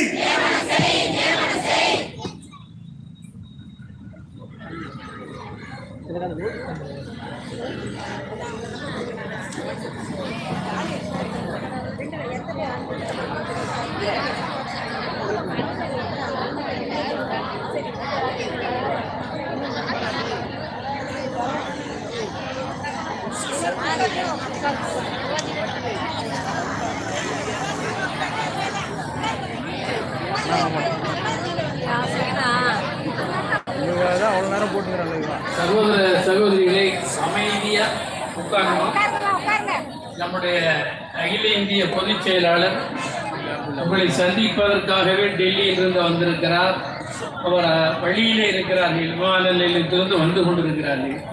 எனவே அமைதி காக்கும்படி கேட்டுக்கொள்கிறோம். சகோதர சகோதரிகளே, இங்கே ஏறத்தாழ தமிழ்நாட்டின் அனைத்து ஆசா பணியாளர்களும் இந்த பந்தலுக்கு உள்ளே அமர்ந்திருக்கிறீர்கள். நம்முடைய போராட்டம் தொடர்ச்சியாக நடந்து கொண்டே இருக்கிறது. நாம் முன்வைத்திருக்கிற கோஷம் என்ன என்பதை இங்கே வந்து போட்டோ எடுத்த பத்திரிகையாளர்கள் பொதுமக்களுக்கு கொண்டு செல்லுவார்கள் என்ற முறையிலே தான் நம்முடைய கோரிக்கைகளை இங்கே முன்வைத்திருக்கிறோம். இந்திய அளவில் நாம் முன்வைத்திருக்கிற கோரிக்கை என்பது எந்த ஒரு தொழிலாக இருந்தாலும் குறைந்தபட்சம் 24,000 ரூபாய் மாத சம்பளம் வழங்க வேண்டும் என்பதுதான் நம்முடைய கொள்கை. அதை அமைச்சரிடம் நேரடியாக நானும் நம்முடைய தொழில்களும் தோழர் வகிரா நிஜாம் அவர்களும் நேரடியாக சென்று ஏறத்தாழ 1.5 மணி நேரம் நம்முடைய ஆஷா பணியாளர்களின் வேலை இடங்களில் அவர்கள் படுகிற துயரங்களை விரிவாக விளக்கியிருக்கிறோம். இவர்கள் ஒன்றும் வீட்டில் கொழுத்து போய் தொண்டூழியம் புரியலாம் என்று வரவில்லை. குழந்தை குட்டிகளை காப்பாற்றுவதற்காகத்தான் வந்திருக்கிறார். அவர்களுக்கும் குழந்தை குட்டிகள் உண்டு, வீட்டுக்கு வாடகை கொடுக்க வேண்டும். எல்லா துயரங்களையும் சுமந்து கொண்டிருக்கிற அவர்களை சம்பளம் கொடுக்காமல் ஏய்ப்பதற்காக அவர்கள் தன்னார்வலர்கள் தானே வந்து தொண்டூழியம் புரிகிறார்கள் என்று சொல்லுவது பித்தலாட்டம். அவற்றை ஏற்க முடியாது. எனவே அவர்களுக்கு மாத தொகுப்பூதியம் வழங்கியே தீர வேண்டும் என்பதை நாம் விரிவாக சொல்லியிருக்கிறோம். நாம் சில மாதங்களுக்கு முன்னர் நம்முடைய குன்னூர் தோழர் வசந்தா அவர்கள் ஒரு போட்டோவை காட்டினார்கள். மலை கிராமங்களில் இரவு நேரங்களில் போக்குவரத்து கிடையாது. ஒரு ஆஷா தொழிலாளி அழைப்பை ஏற்று சிகிச்சைக்கு செல்லுகிற வழியில் மிருகந்தாக்கி முகமே உருக்குலைந்து போன நிலை. உயிரை பணையம் வைத்துக் கொண்டுதான் ஆசா தொழிலாளர்கள் பணியாற்றுகிறார்கள். வெறும் 1 மணி நேரம் 2 மணி நேரம் அல்ல, தேவாங்கு காத்திருப்பது போல 24 மணி நேரமும் யார் அழைப்பார்கள் என்று அழைப்புக்காக காத்திருந்து கொண்டிருக்கிறவர்கள் ஆஷா பணியாளர்கள். அவர்களுக்கு உலக அரங்கில் உலக சுகாதார நிறுவனம் இவர்கள் உலகத்தில் மருத்துவத்துறையில் இவர்கள் தலைவர்கள் என்று பட்டம் கொடுத்திருக்கிறது. என்ன செய்வது அதை வைத்துக் கொண்டு 24 மணி நேரம் வேலை செய்து வெற்றி கௌரவ காகிதங்கள் பலனளிக்காது, பசியை போக்காது, தேவைகளை நிறைவேற்றாது. எனவே அவர்களுக்கு 24,000 ரூபாய் என்று சொல்லுகிற போது சில மாநிலங்கள் 10,000 கொடுத்திருக்கிறார்கள். நீங்கள் 15,000 ரூபாயாவது தொடக்கமாக கொடுக்க வேண்டும். இதுதான் நம்முடைய கோரிக்கை. 24,000 என்பது குறைந்தபட்ச அளவு கொடுத்தே தீர வேண்டும். ஆனால் தொடக்க நிலையில் 15,000 ரூபாய் கொடுக்க வேண்டும். அதுவரையிலும் போராட்ட அலை ஓயாது, தொடர்ந்து கொண்டே இருக்கும், பல வடிவங்களில் தொடரும் என்று நாம் எச்சரித்திருக்கிறோம். அதுவும் மலைப்பகுதி கிராமங்களில் எந்த வசதியும் கிடையாது, எந்த பாதுகாப்பும் கிடையாது. வெறுமனே இப்போ மேல கோர்ட் என்னவோ டாக்டரேட் வாங்கணும்னாட்ட கோர்ட்டு கொடுத்துருக்கீங்க. வயிற்றுக்கு சோறு சாப்பிட சம்பளத்தை குடும்பம் இல்ல, சம்பளத்தை கூட கோர்ட்டு போட்டு அடை காட்டி பிரயோஜனம் இல்லை. எங்கள் குடும்பத்தை காப்பாற்ற குறைந்தபட்சம் 15,000 தமிழ்நாடு அரசு வழங்க வேண்டும். இதற்காக ஆஷா பணியாளர்களை பிரதிநிதித்துவப்படுத்துகிற இந்த சங்கத்தோடு பேச்சுவார்த்தை நடத்த வேண்டும். தான் நாம் வச்சிருக்கோம். நான் சமீபத்தில் 10 தினங்களுக்கு முன்னர் திருப்பூரில் ஒரு நிகழ்ச்சியில் நம்முடைய அமைச்சரவர்களை சந்தித்து பேசினேன். ஆஷா பணியாளர்கள் நீங்கள் கொடுத்த வாக்குறுதி நிறைவேறவே இல்லை, அது குறித்து எந்த அரசாணையும் வரவில்லை. நம்முடைய பொதுச் செயலாளர்கள் வந்துவிட்டார்கள், அவரை மகிழ்ச்சி கதும்ப வரவேற்கும்படி கையொலி எழுப்பி வரவேற்க வேண்டுகிறது.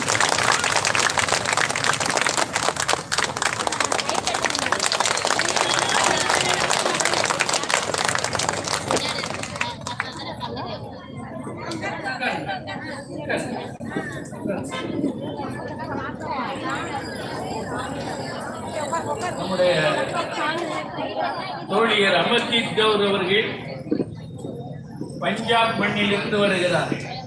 இந்தியாவினுடைய பொதுச் செயலாளர். பல்வேறு போராட்டங்களில் பஞ்சாபியர்களுக்கே உரிய வீரத்தின் சீறுகிற புலி மாதிரி காட்டியவர். போராட்டங்களில் டெல்லியிலே ஒரு போராட்டத்திற்கு அவர் தலைமையேற்கும் மாணவர் அமைப்பில் இருந்த காலத்தில் தண்ணீரை வீசி போலீஸ் அடித்து விரட்ட முனைந்த போது தன்னுடைய வயிற்றில் கொடியை தாங்கி நிறுத்திக் கொண்டு தரையில் உருண்டு அந்த கொடியை தூக்கி பிடித்தவர். அந்த போட்டோ பல பத்திரிகைகளில் வந்தன.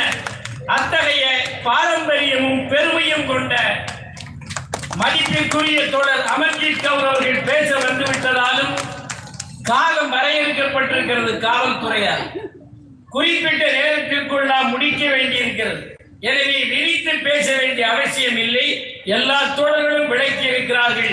ஒன்றை மட்டும் நான் உங்களுக்கு குறிப்பிட விரும்புவது, இந்த போராட்டம் நம்முடைய தோழியர் சாந்தி சொன்னது போல இது முடிந்த போராட்டம் அல்ல. நாம் வாழ்நாள் முழுவதும் போராடித்தான் தீர வேண்டும். அதற்காகவே பிறந்தவர்கள் தான் உழைக்கின்ற மக்கள். எனவே இந்த போராட்டத்திற்கு பின்னரும் அரசு பணிந்து வரவில்லை என்றால் இன்னும் பலதரப்பட்ட தொழிலாளி வர்க்கத்தையும் ஒன்றுபடுத்திக் கொண்டு வீரியம் நிறைந்த போராட்டம் மீண்டும் தொடரும். அத்தகைய நிலைக்கு வராமல் ஒரு முடிவு வர வேண்டும் என்றுதான் நாம் கேட்டுக்கொள்கிறோம் என்பதை தெரிவித்து நீங்கள் உறுதியோடு இருக்க வேண்டும். நமக்கு நெருக்கடி தான். நம்முடைய நெருக்கடி மேலும் மேலும் நெருக்கடியாகவே வருகிறது. ஆனாலும் நாம் நிலை குலைய வேண்டியதில்லை. ஒரு அடி எடுத்து வைத்திருக்கிறோம். முடிவு வருகிற வரை இந்த செங்கொடி ஏஐடிசி கொடி கலக கொடியாகவே பறக்கும். இந்த கலகம் வெற்றியிலேயே முடியும். அதற்கான உறுதியோடு நாம் செயல்பட வேண்டும் என்பதை கேட்டு தோழியர் அமர்ஜித் கவுர் அவர்கள் பேச இருப்பதால் இந்த அளவில் நான் அடுத்து மீண்டும் டெல்லி சென்று நாங்கள் மீண்டும் அமைச்சரை சந்திக்க இருக்கிறோம். அன்று கொடுத்து வந்த பின்னர் மாநில அரசோடு கலந்து மத்திய மாநில அரசுகள் இணைந்து கொடுக்க வேண்டும் என்பதை நாம் தான் கோரிக்கையை முன்வைத்தோம் அமைச்சரிடம். அதன்படியே மாநில அரசையும் கலந்து கொண்டு ஒரு ஆக்கப்பூர்வமான முடிவை மேற்கொள்ளுகிறோம் என்று உறுதி தெரிவித்திருக்கிறார்கள். எனவே மீண்டும் ஒரு 15-20 தினங்களில் சந்திக்க இருக்கிறோம்.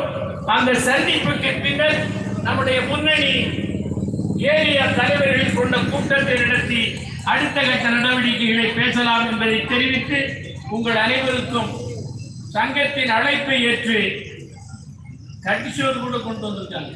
சாப்பிடுறது சாப்பிட்டாங்களா இல்லையான்னு தெரியல. அதனால நம்பிக்கையோடு இந்த சங்க அழைப்பை ஏற்று வந்திருக்கிறீர்கள். உங்களுக்கு உங்கள் அனைவரையும் மகிழ்ச்சி ததும்ப வாழ்த்தி பாராட்டி வெற்றி நமதே என்று தெரிவித்து விடைபெறுகிறேன். வணக்கம்.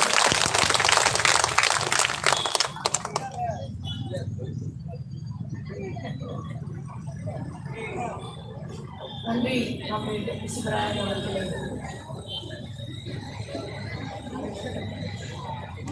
தென் சென்னை மாவட்ட ஏஐடியூசி சார்பாக 1000 ரூபாய் நம்ம ஆர்ப்பாட்டத்திற்கு நன்கொடையாக கொடுத்திருக்கிறார்கள். கொஞ்சம் சத்தமா கிளாப் பண்ணி நன்றி சொல்ல. தோழர் சுப்பராயன் சொன்ன மாதிரியாக நம்முடைய போராட்டம் என்ற போராட்ட களத்திலேயே தான் இருக்க வேண்டும். நம்ம போராடி கொண்டே தான் முன்னேற வேண்டும். நம்முடைய பொதுச் செயலாளர், முன்னாள் பொதுச் செயலாளர் குருதாஸ் தாஸ் குப்தா அவர்கள் சொல்வார், போராடி கொண்டே முன்னேற வேண்டும், போராடுவதற்காகவே வாழ வேண்டும், வாழ்வதற்காகவே போராட வேண்டும். அத்தகைய அமைப்பு தான் ஏஐடியூசி அமைப்பு. ஏஐடியூசி உடைய அகில இந்திய பொதுச் செயலாளர். நம்முடைய உறுப்பினர் என்பது 1,50,00,000 1,50,00,000 உறுப்பினர்களின் அதில் நம்மளும் அங்கம். அந்த 1,50,00,000 நாம கூட அங்கம் வகிக்கக்கூடிய அத்தகைய மகத்தான 100 ஆண்டுகளை தாண்டிய இந்தியாவின் தாய் தமிழ் தொழிற்சங்கம் என்று சொல்லக்கூடிய ஏஐடியூசியின் பொதுச் செயலாளர் தோழர் அமர்ஜித் கவுர் அவர்கள் நம் மத்தியில் உரையாடுவார்கள்.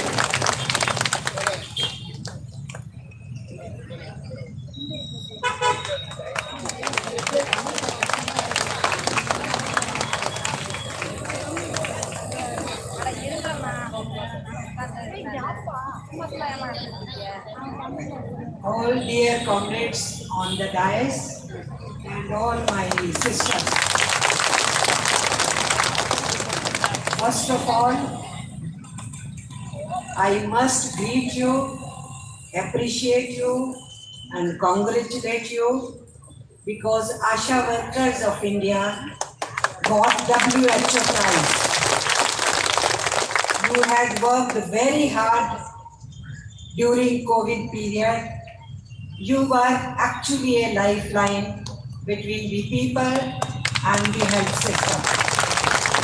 So my great salute to you in the beginning. அன்பு தோழர்களே, சகோதரிகளே, உங்கள் அனைவரையும் நான் முதற்கண் வாழ்த்த கடமைப்பட்டிருக்கின்றேன், பாராட்டவும் கடமைப்பட்டிருக்கிறேன். ஏனென்று சொன்னால் உலக சுகாதார அமைப்பை அங்கீகரித்த ஒரு ஆகப்பெரும் பணியாளர்கள் நீங்கள். உங்களுக்கு இணையாக யாரும் கடின உழைப்பிலே கிடையாது. குறிப்பாக கொரோனா பெருந்தொற்று காலத்திலே மக்களுக்கும் சுகாதார வசதிக்கும் பாலமாக நீங்கள் அரும்பணி ஆற்றியிருக்கிறீர்கள். And among the Asha workers in India, it was your own sister, our AITUC comrade from Odisha. She was recognized by ILO.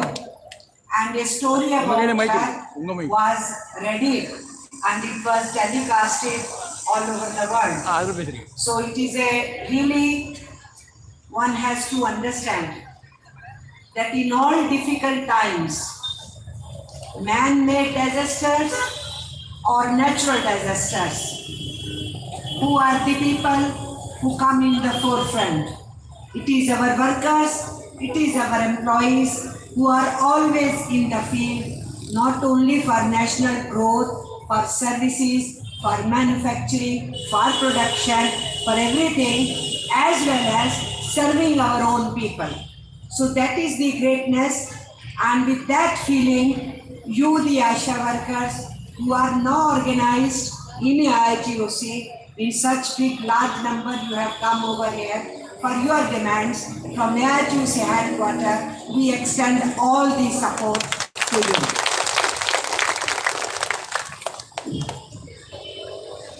அருமை ஆஷா பணியாளர்களே, ஆஷா பணியாளர்களுடைய உங்களுடைய சகோதரியாக ஒடிசா மாநிலத்திலிருந்தே ஒருவர் தேர்ந்தெடுக்கப்பட்டு சர்வதேச தொழிலாளர் அமைப்பு ILO அமைப்பினால் அவர் பாராட்டப்பட்டிருக்கின்றார்.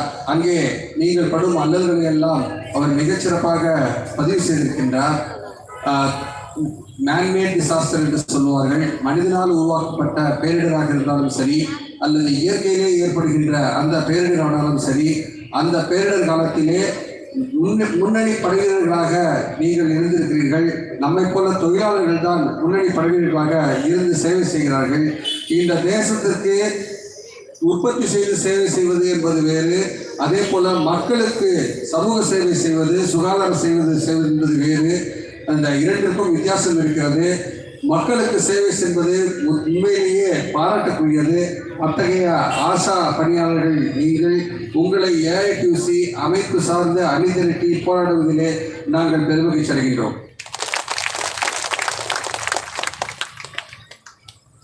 தோழர்களே, நமக்கு டைம் கொஞ்சமா இருக்கு. அது மட்டும் இல்லாம கம்ரேட் அமர்ஜித் அவர் பேசுறது உங்களுக்கு கொஞ்சமா புரியுதுன்னு நினைக்கிறேன். புரியுது இல்லையா? அதனால அவங்க முழுக்க பேசிட்ட பிறகு கடைசியா கொஞ்சமா சுருக்கமா தோழர் பாஸ்கர் உங்களுக்காக டிரான்ஸ்லேட் பண்ணி சொல்வாரு. இப்போ அவங்க பேசுவாங்க. கவனமா கேட்டீங்கன்னா நிச்சயமா புரியும். ஏன்னா நம்மளை பத்தி தான் பேசுறாங்க அவங்க. சரியா? So my friends, our demands are not very big.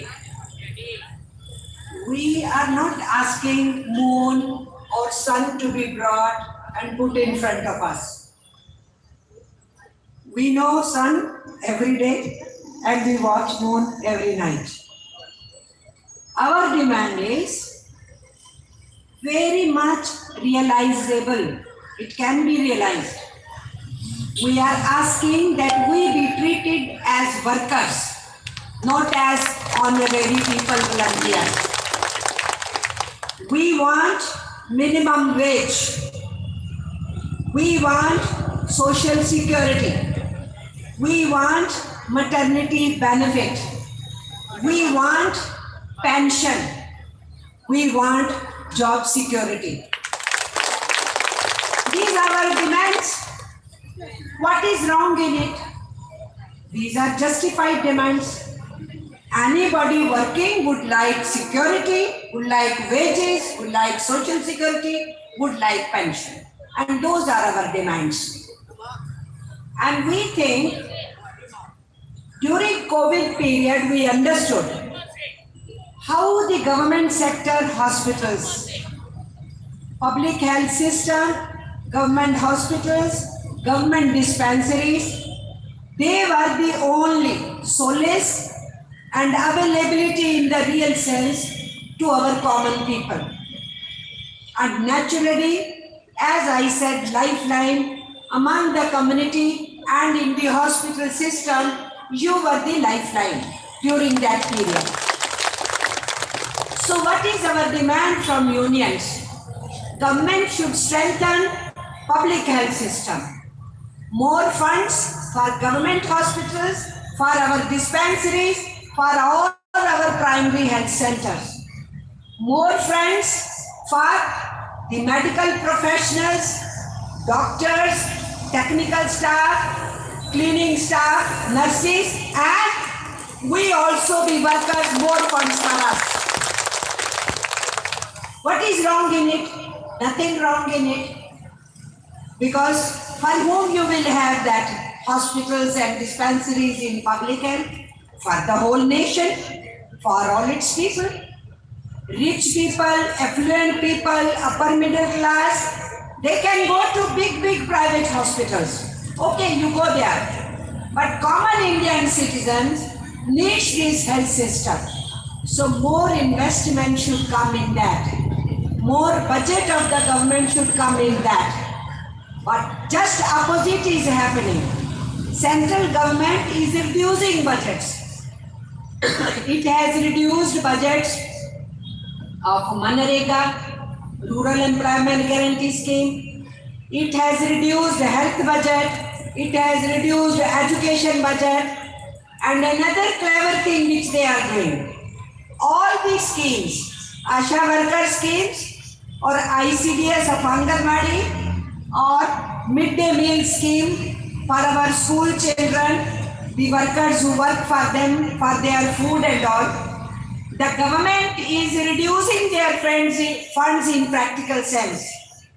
And along with that, they are reducing the share of the central government and increasing the burden on the state governments. When state governments have so much to do, suddenly if these schemes will also be on their shoulders, it will become very difficult. So that is also a problem which we are facing. And that is why our demand is that there should be more spending on health system, and our government system, public health system has done well.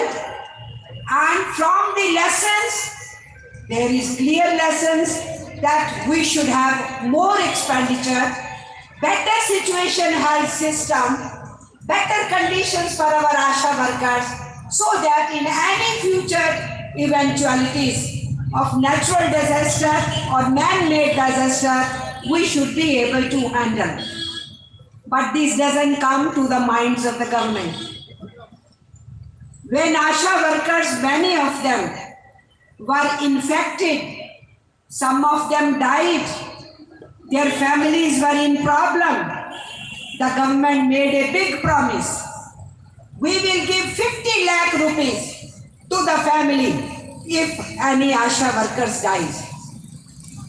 Can the government of India tell us, have they given that money even to one ASHA worker family? They have not given.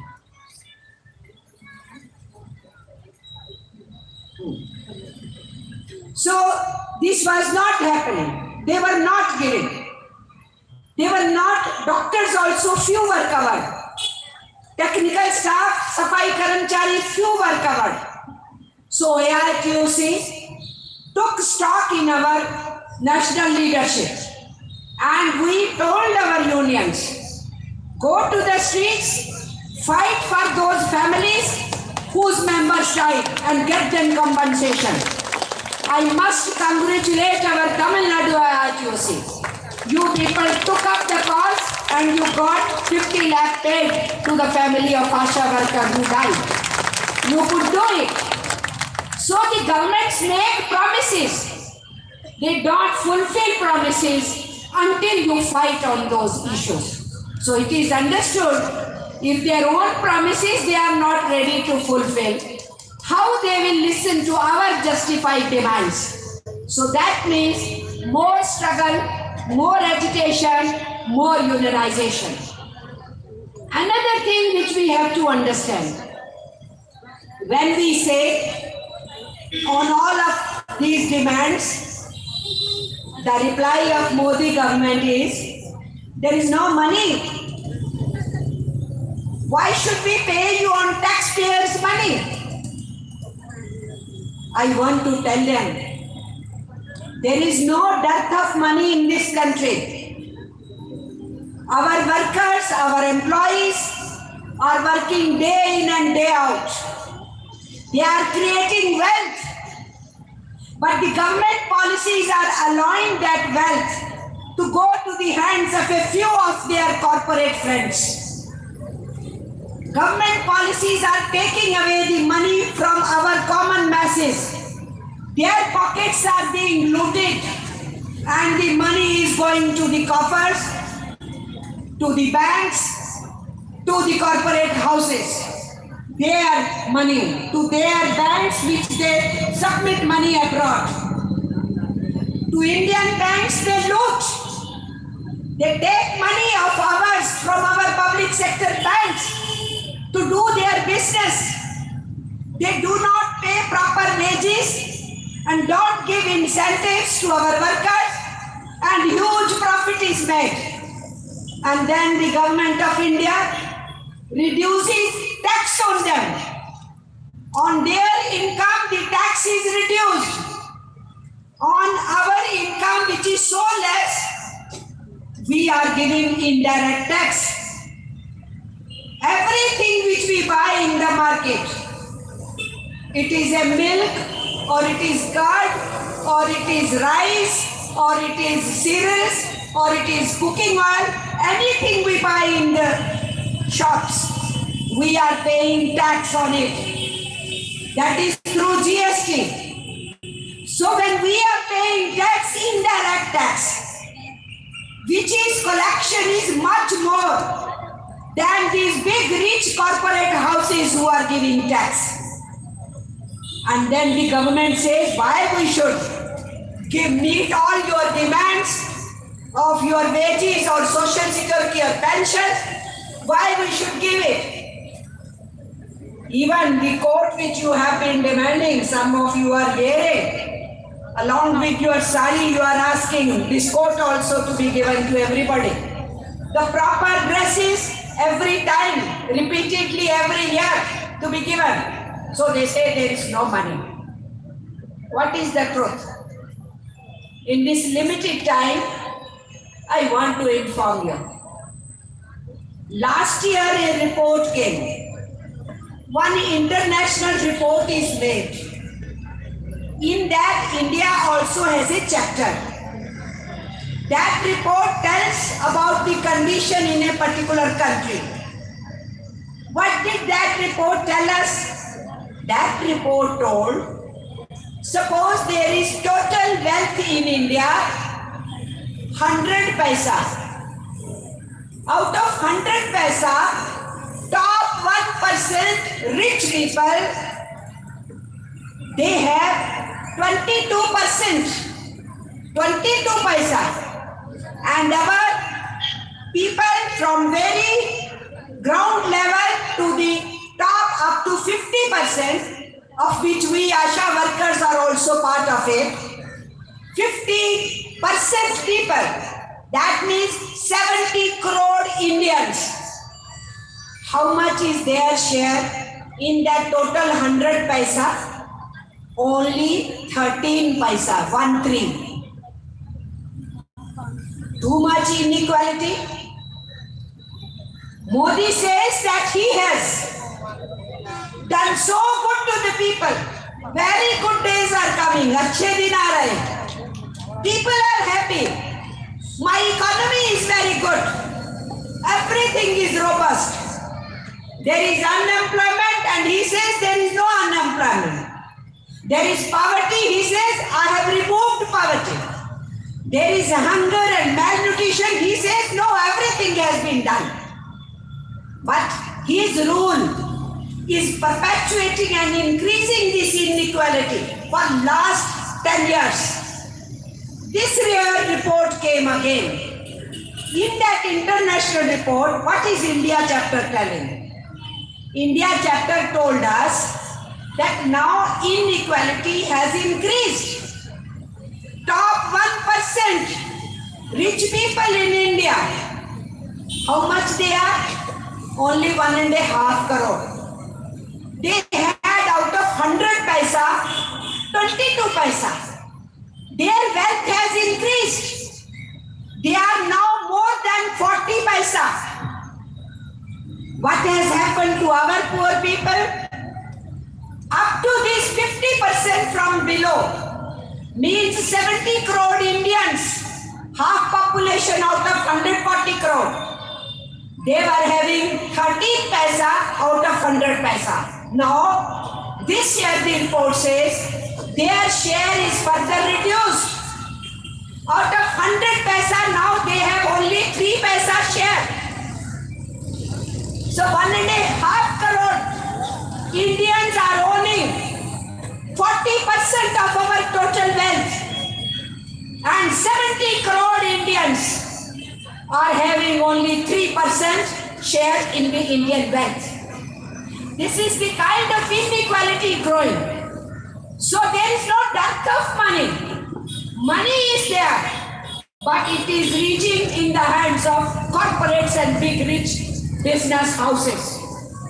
That's why we say that this government is working only and only for corporate houses like Adani and Ambani and others. So mainly 2 people are working. Amit Shah came here. What did he demand from you people? He demanded, Modi ji had put symbol in new parliament. So you reward us by giving all 25 MP seats to you, to BJP. Why? When you are making the people cry, minimum wage is not being given, our family children unemployed, our farmers are being put on corner, our trade union under pressure of labor courts, and our scheme workers not getting justice, and you are coming and saying, you give us 25 parliament seats. That is what he said here. So what I am trying to tell you, my friends, money is there, but the government policies are not for common people. Modi government policies are only to enrich his billionaires. Before Corona, there were only 102 billionaires. After 1 year of Corona, they increased to 142. And this year it has been told there are 166 billionaires. Billionaire, you should understand. Those who have more than 100 crore rupees of wealth, one single family or one single house. So money is not a problem in India. Problem is the policies of the central government. This is what we have to understand. And when they say, why we should meet your demands on the basis of taxpayers, what is the truth? Upper 10% people, that means about 7 crore people in this country, are paying only 3% of total GST. And we, the 50 crore, 50% people, need 70 crore Indians who are left with only 3% of the wealth share, are paying 64% of the total GST. Then who is the taxpayer? Whose money is there? It is our money. Anything we buy in the market, we are paying this indirect tax GST. And you dare to ask us that why you are demanding this thing? It on taxpayers' money. So it is our taxpayer. It has to come back to the people of this country. It has to come back to our scheme workers also. So never listen to what they are telling. They are telling all the untruths, hiding the facts from you. And this is the fact. Our children, you deal with health. Children are malnutrition. A case went to Supreme Court. And in Supreme Court, Indian government was asked, come on, tell us, why children below 5 years are dying so big number? Modi government submitted a affidavit there. And Modi government has accepted in that affidavit that those children below the age of 5 years who are dying, 65% of them are dying because they are malnutrition, because they don't have sufficient food, they are weak, they are not able to handle the disease on their body, so they are dying. And Narendra Modi says that I am feeding Indians, 80 crore Indians I am feeding.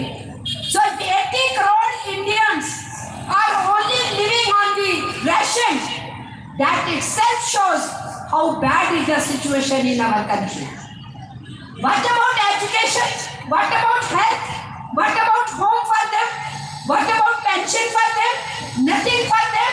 Only you are throwing some ration and telling I am feeding Indians. This is the situation. On the other hand side, Indian government's crime bureau this year gave a report that last year all those people who died committing suicide, 24% of them were the daily workers, casual workers who every day search for some work. Some days they get work, some days they don't get work. And in as many days they get work, then in their family people have something to eat. Otherwise they have to sleep without food in their stomach. So you can imagine out of suicides, 24% are our brothers, our workers. Why they should die? We have been telling the farmers, never commit suicide. Fight for your rights and die on the struggle field. We tell the same thing to our workers. Do not commit suicides. Your families are in agony. Fight and sacrifice your life so that you are able to set some example. Fight there, don't take your life on your own. This we have been telling. Farmers did learn. They were sitting on the borders of Delhi for 13 months. 700 farmers died there. They got martyred. Modi government wanted them to crush, told them terrorists, told them Khalistani, gave all bad names to them, but they were firm and determined. They sat over there, and we trade unions extended our help to them, support to them, and they came victorious. 3 of their farm laws Modi had to take back. But Modi has not met their real demands. Those 3 laws he took away because he was compelled. If he would have not taken those laws back, then he would have lost his election in Uttar Pradesh and in Uttarakhand. He was afraid. So he took this political decision, but he has not met with their other demands. So he is attacking workers, our unions, farmers, young people, making all kinds of policies which help only and only rich and affluent people in this country. That's why, my friends, what is their understanding? Governor of your state, Ravi, he represents the politics and mind of RSS BJP, which is ruling in Delhi. Last time I came, he had given a very derogatory statement on Karl Marx. Karl Marx, who inspired the whole world, who inspired the poor people, who inspired the workers to form their unions, who told them, don't face this oppression, fight back and win over freedom for you.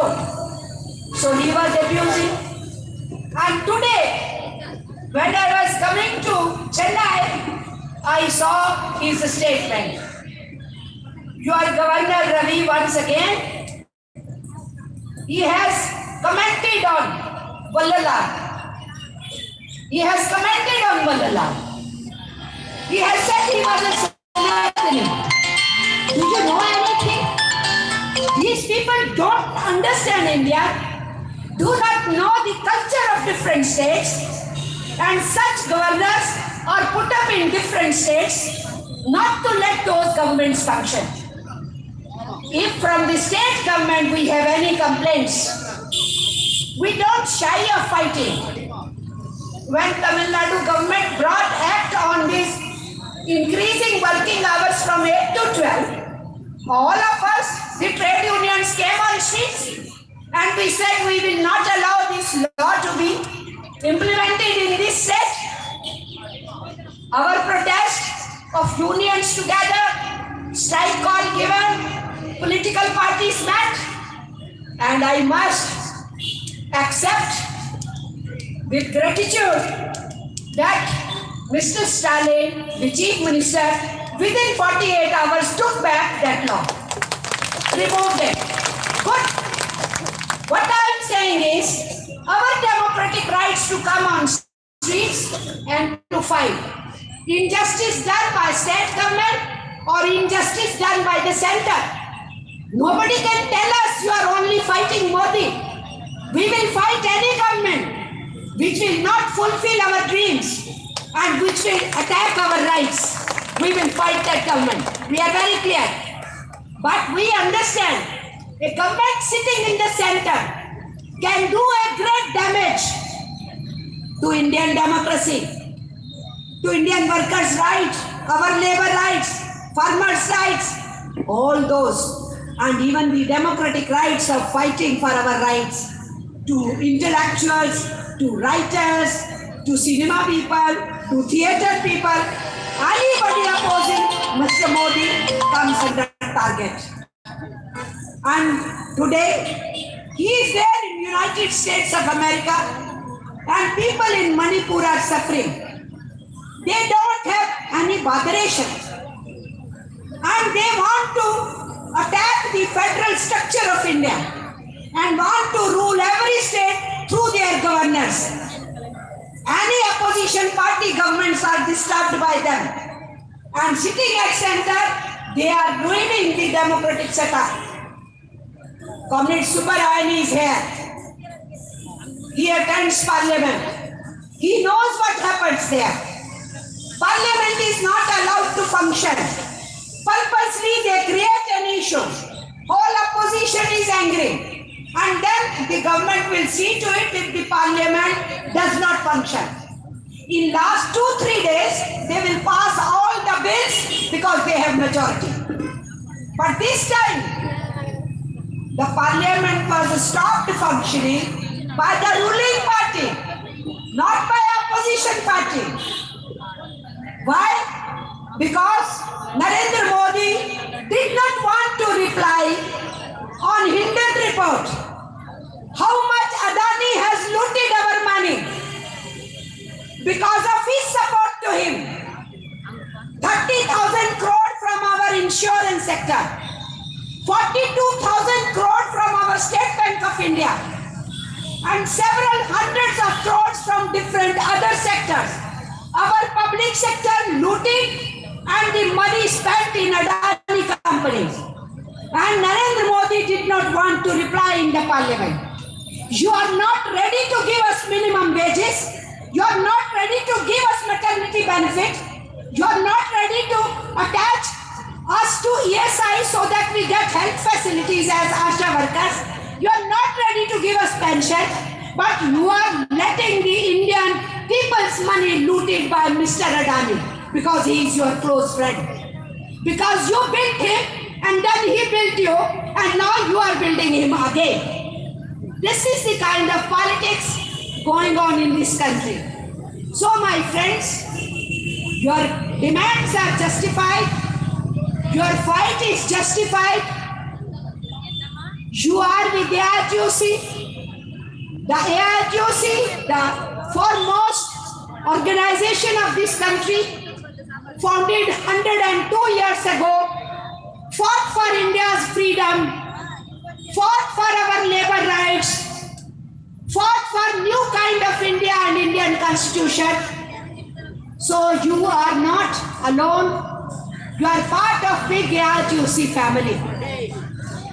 That's why in independent India, AITUC with full vigor is challenging Narendra Modi government. You people were touts of British Raj and we were fighting British Raj. We were fighting for India's unity and you were trying to make people fight on Hindu-Muslim. And you continue with the same kind of divide and rule politics of British. And we fought for India's unity, and in independent India also, we fought for India's unity. For us, our various religions, our various cultures, our various dresses, our various food habits, our various languages are our richness. They are our strength of the country. But you come here and tingle, try to have a quarrel between Tamil and Hindi.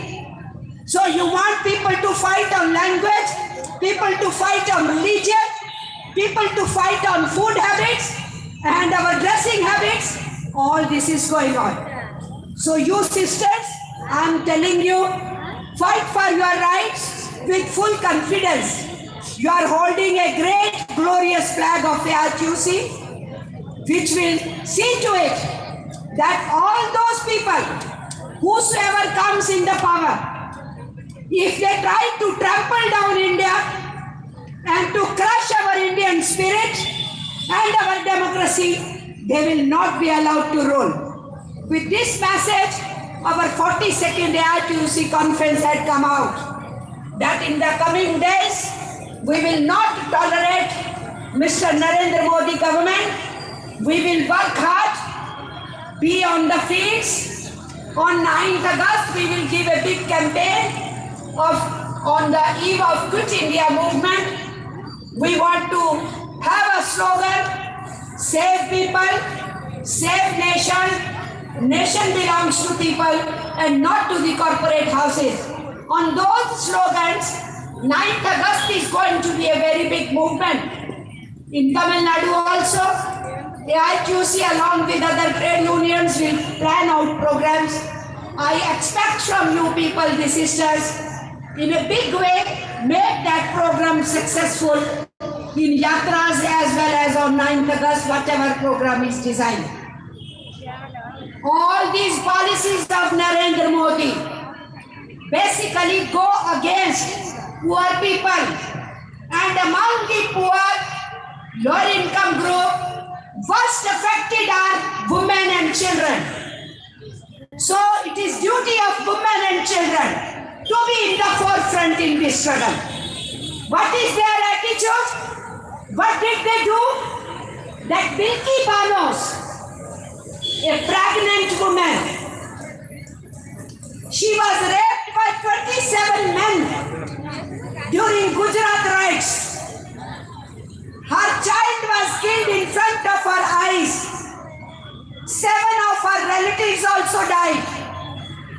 They were not letting her register the case. With great difficulty, case was registered. Then the trial was not happening. The case was brought into trial in Maharashtra. Ultimately, all those culprits, criminals identified, their guilt was proved, they were sent to jail. But what has Mr. Modi done? BJP government in Gujarat, with okay from Home Ministry, through a committee, released all those people who had committed crime on that lady, Bilkis Bano. After so many years, she is feeling threatened and recognized this government. Mr. Modi was making speech in front of Red Fort, saying, I am for women. And at the same time, culprits of Bilkis Bano, that lady, rapists and killers, they were being given acquittal from the jails. This is their character. CBI told, don't do it. That justice of the court said, don't do it. But Home Minister Amit Shah said, give remission and release them. How is their attitude towards women? Our Vinesh Phogat, her cousin, and then Sakshi Malik, another player, all of them, they got medals abroad. They got good name for our country. Prime Minister called them, had photos with them. And when they complained that BJP MP Brij Sharan Singh, he has misbehaved with them, there should be a FIR. The government did not agree. Only with Supreme Court order, FIRs could be registered. The government was not giving them justice. They sat on Jantar Mantar, Parliament House nearby, and they wanted justice. We trade unions gave all support. I really thank Tamil Nadu IRTC. Many of the unions sent letters of support to those fighting wrestlers sitting in Delhi. And how they behaved? On 28th, when that so-called new parliament was being inaugurated, those girls were dragged on the streets, policemen putting foot on their face, all insult to our great girls who brought good name for our country. This is the approach. He will safeguard anybody could be accused of rape, could be accused of corruption, could be accused of communalism, of killings. All those will be saved who will stand with Modi and say, we will win seats for you. Seats matter for him. Money matters for him. Not the people's sentiments or their dignity or respect. So always remember, we have a dangerous combination sitting of RSS BJP in center. So in the coming period, 2024 are elections. And Tamil Nadu has to play its great role. And we, the working class, have to play our role. And our role is to take our message to every home, nook and corner, to every village we have to take our message, to every industry we have to take our message. And that message has to be very clear. No more Narendra Modi government sitting in Delhi in 2024. They must be ousted from power. That has to be our slogan. For the dignity of women, for the dignity of labor, for the dignity of farmers, for our students, for our intellectuals, for our writers, for our young people, for everybody. This is testing time, and in this testing time, I hope my Asha workers will be standing firm, solid, moved, agitated, walking on the streets, giving the messages, and fulfilling that dream of overthrowing the government in 2024 through our ballot, through our power of ballot. With this, to all of you, I stand with all your memorandum, all your demands. AITUC will give full-fledged support to your struggles, whatever you want to achieve through state government, whatever you want to achieve through central government, we are there with you. By extending AITUC support, I take leave of you. Inqilab Zindabad.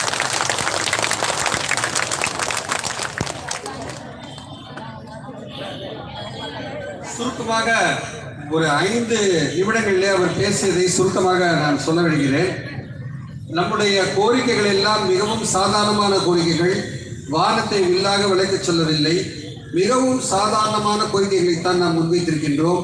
அவையெல்லாம் நிறைவேற்ற இயலாத கோரிக்கைகள் அல்ல. பணம் இல்லை என்று சொல்கின்றார்கள். நிச்சயமாக இந்தியாவிலே பணம் ஏராளமாக இருக்கின்றது. இந்த நாட்டிலே உழைப்பாளிகள், தொழிலாளர்கள், நம்மை போன்ற பணியாளர்கள் எல்லாம் உழைத்து சேர்த்த செல்வம் எல்லாம் பெரும் செல்வந்தர்களிடையே போய் சேர்கிறது. அங்கேதான் பிரச்சனையே இருக்கின்றது. நாம் கேட்பதெல்லாம் குறைந்தபட்ச ஊதியம், சமூக பாதுகாப்பு, பணி பாதுகாப்பு, இது போன்ற ஒரு சாதாரண விஷயங்களே. ஆனால் டாக்ஸ் பேயர்ஸ் மணி, வரி செலுத்துபவர்களுடைய பணத்தை நாம் விரயம் செய்ய முடியாது என்று சொல்கின்றார்கள். வரியை யார் செலுத்துகிறார்கள் என்று பார்க்க வேண்டும். இந்தியாவிலேயே அதிகபட்சமாக மறைமுக வரி என்று சொல்லப்படுகின்ற அந்த ஜிஎஸ்டி வரி அதிகபட்சமாக செலுத்துகிறவர்கள் நம்மை போன்ற ஏழைப்பாளிகள் தான். இந்தியாவிலே 64 விழுக்காடு ஜிஎஸ்டி வரி மொத்த வரியிலே நாம் செலுத்துகின்றோம். ஆனால் செல்வந்தர்கள் வெறுமனே 3% வரியினை மட்டுமே செலுத்துகின்றார்கள். ஆனால் நம்மிடத்திலே இந்தியாவில் உள்ள மொத்த செல்வம் குவிக்கப்பட்ட செல்வத்திலே 50 விழுக்காடு மக்கள், இந்தியாவுடைய 50 விழுக்காடு மக்கள், அதாவது 70 கோடி பேரிடத்திலே 3% சொத்துக்கள் தான் இருக்கின்றது. ஆனால் 1 விழுக்காடு செல்வந்தர்களிடையே இந்த நாட்டினுடைய 25% சொத்துக்கள் குவித்திருக்கிறது என்று சொன்னால், நம்மிடையே பணம் பறிக்கப்பட்டு அவை செல்வந்தர்களிடம் குவிக்கப்படுகின்றது. அதுபோன்ற பொருளாதார திட்டங்களையும் அதுபோன்ற பொருளாதார கொள்கைகளையும் இன்றைக்கு மத்திய அரசு வடித்திருக்கின்ற காரணத்தினாலே தான் நம்முடைய பணங்கள் நேரடியாகவோ மறைமுகமாகவோ கொள்ளையடிக்கப்பட்டு அங்கே சேர்கின்ற என்பதை நாம் கவனத்திலே கொள்ள வேண்டும். கொரோனா பெருந்தொற்று காலத்திலே பாடுபடுகின்ற தொழிலாளிகளுக்கு, உயிரிழந்த தொழிலாளிகளுக்கு 50 லட்சம் ரூபாய் சன்மானம் கொடுக்கப்படும் என்று சொன்னார்கள். யாருக்காவது ஒருவருக்காவது மோடி கொடுத்தாரா? ஆனால் தமிழகத்தை பொறுத்தவரையிலே தமிழ்நாடு AITUC வீதியில் இறங்கி போராடிய காரணத்தினாலே ஆஷா பணியாளருக்கு 50 லட்சம் ரூபாய் பெற்றுத் தரக்கூடிய அளவுக்கு தமிழ்நாடு AITUC போராடியதற்காக தமிழ்நாடு AITUC உங்களையும் நான் பாராட்ட கடமைப்பட்டிருக்கின்றேன். இந்தியாவிலே பப்ளிக் ஹெல்த் சிஸ்டம் என்று சொல்லக்கூடிய அந்த சமூக சுகாதார அந்த சிஸ்டம், அந்த அமைப்பு இன்றைக்கு சீர்குலைந்திருக்கின்றது. அதற்கு அதிகபட்சமாக நிதி ஒதுக்க வேண்டும்.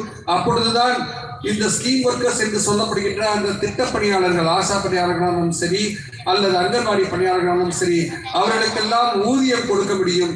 ஆகவே பணம் இல்லை என்று சொல்வதை நம்மால் ஏற்க இயலாது. இந்த நாட்டின் செல்வத்தை எல்லாம் நாம் தான் இன்றைக்கு உருவாக்கி தருகின்றோம். வரி செலுத்துவோரின் பணம் என்று சொல்லி நம்மை ஏமாற்ற முடியாது. ஏனென்றால் இந்த இந்தியாவிலேயே அதிகபட்சமாக வரி செலுத்துபவர்களாக நாம் தான் இருக்கின்றோம். எனவே இந்த கொள்கையை எல்லாம் முறியடிக்க வேண்டும்.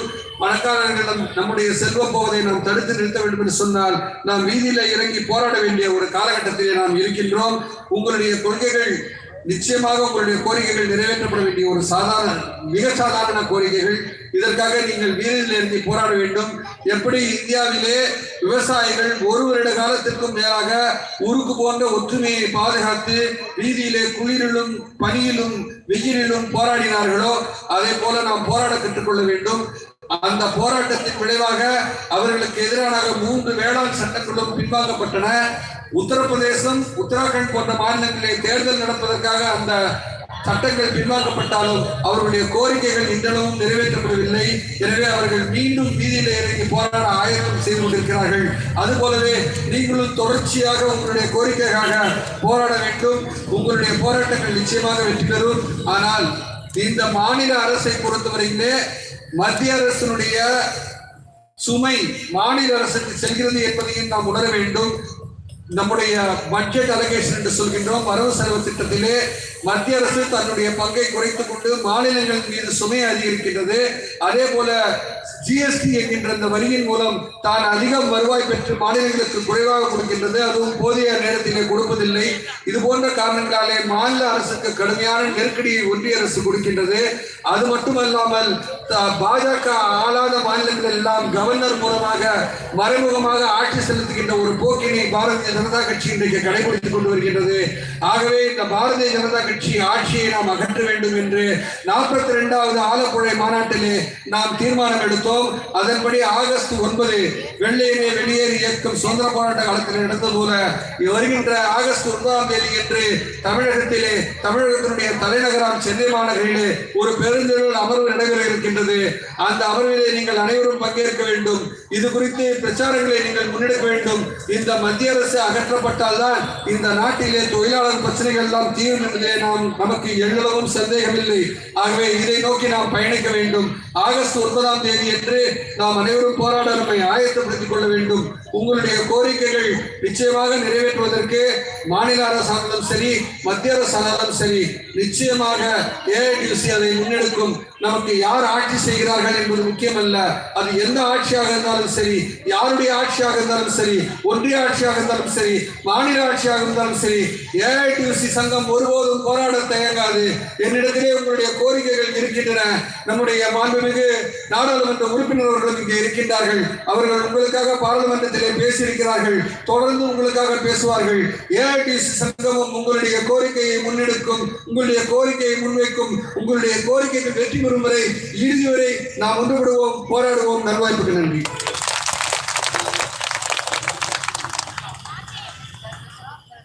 நன்றி தோழர். நன்றி சொல்வதற்காக நம்முடைய தோழர் வசந்தா வருகிறாங்க. அவர்களுக்கு முன்னால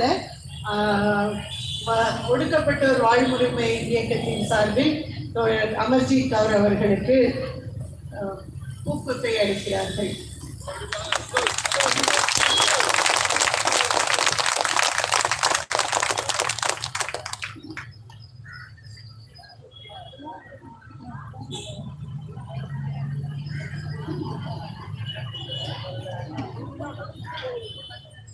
அனைத்து தோழியர்களுக்கும் வணக்கம். நன்றி உரை. அமர்ஜித் கவுர் அகில இந்திய பொதுச் செயலாளர், சுப்ராயன் தோழர் தமிழ்நாடு அகில இந்திய துணைத் தலைவர், காசி விஸ்வநாதன் அவர் துணைத் தலைவர், ராதாகிருஷ்ணன் அவர் பொதுச் செயலாளர், டாக்டர் ராதாகிருஷ்ணன் அவர் செயலாளர், பொதுச் செயலாளர் ராதாகிருஷ்ணன் அவர், டாக்டர் சாந்தி அவர்கள் உழைக்கும் பெண்கள் அமைப்பில் செயலாளர், பொதுச் செயலாளர், மற்றும் பத்திரிகையாளர்கள், காவல்துறை அதிகாரிகள் மற்றும் ஆஷா பணியாளர்கள், இங்கு இருக்கும் அனைவருக்கும் நன்றியை கூறி நினைத்திருக்கிறேன்.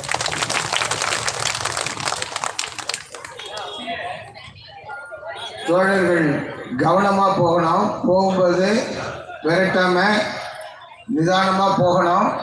ஊருக்கு திரும்புறதுக்கு கோஷங்கள் இட்டு முடிப்போம். வெல்லட்டும் வெல்லட்டும் ஆஷா பணியாளர்களே மாநில தழுவிய தெருவாப்பூர் தர்ணா போராட்டம் வெல்லட்டும் வெல்லட்டும் ஜிந்தாபாத் ஜிந்தாபாத் ஏஐடிசி ஜிந்தாபாத்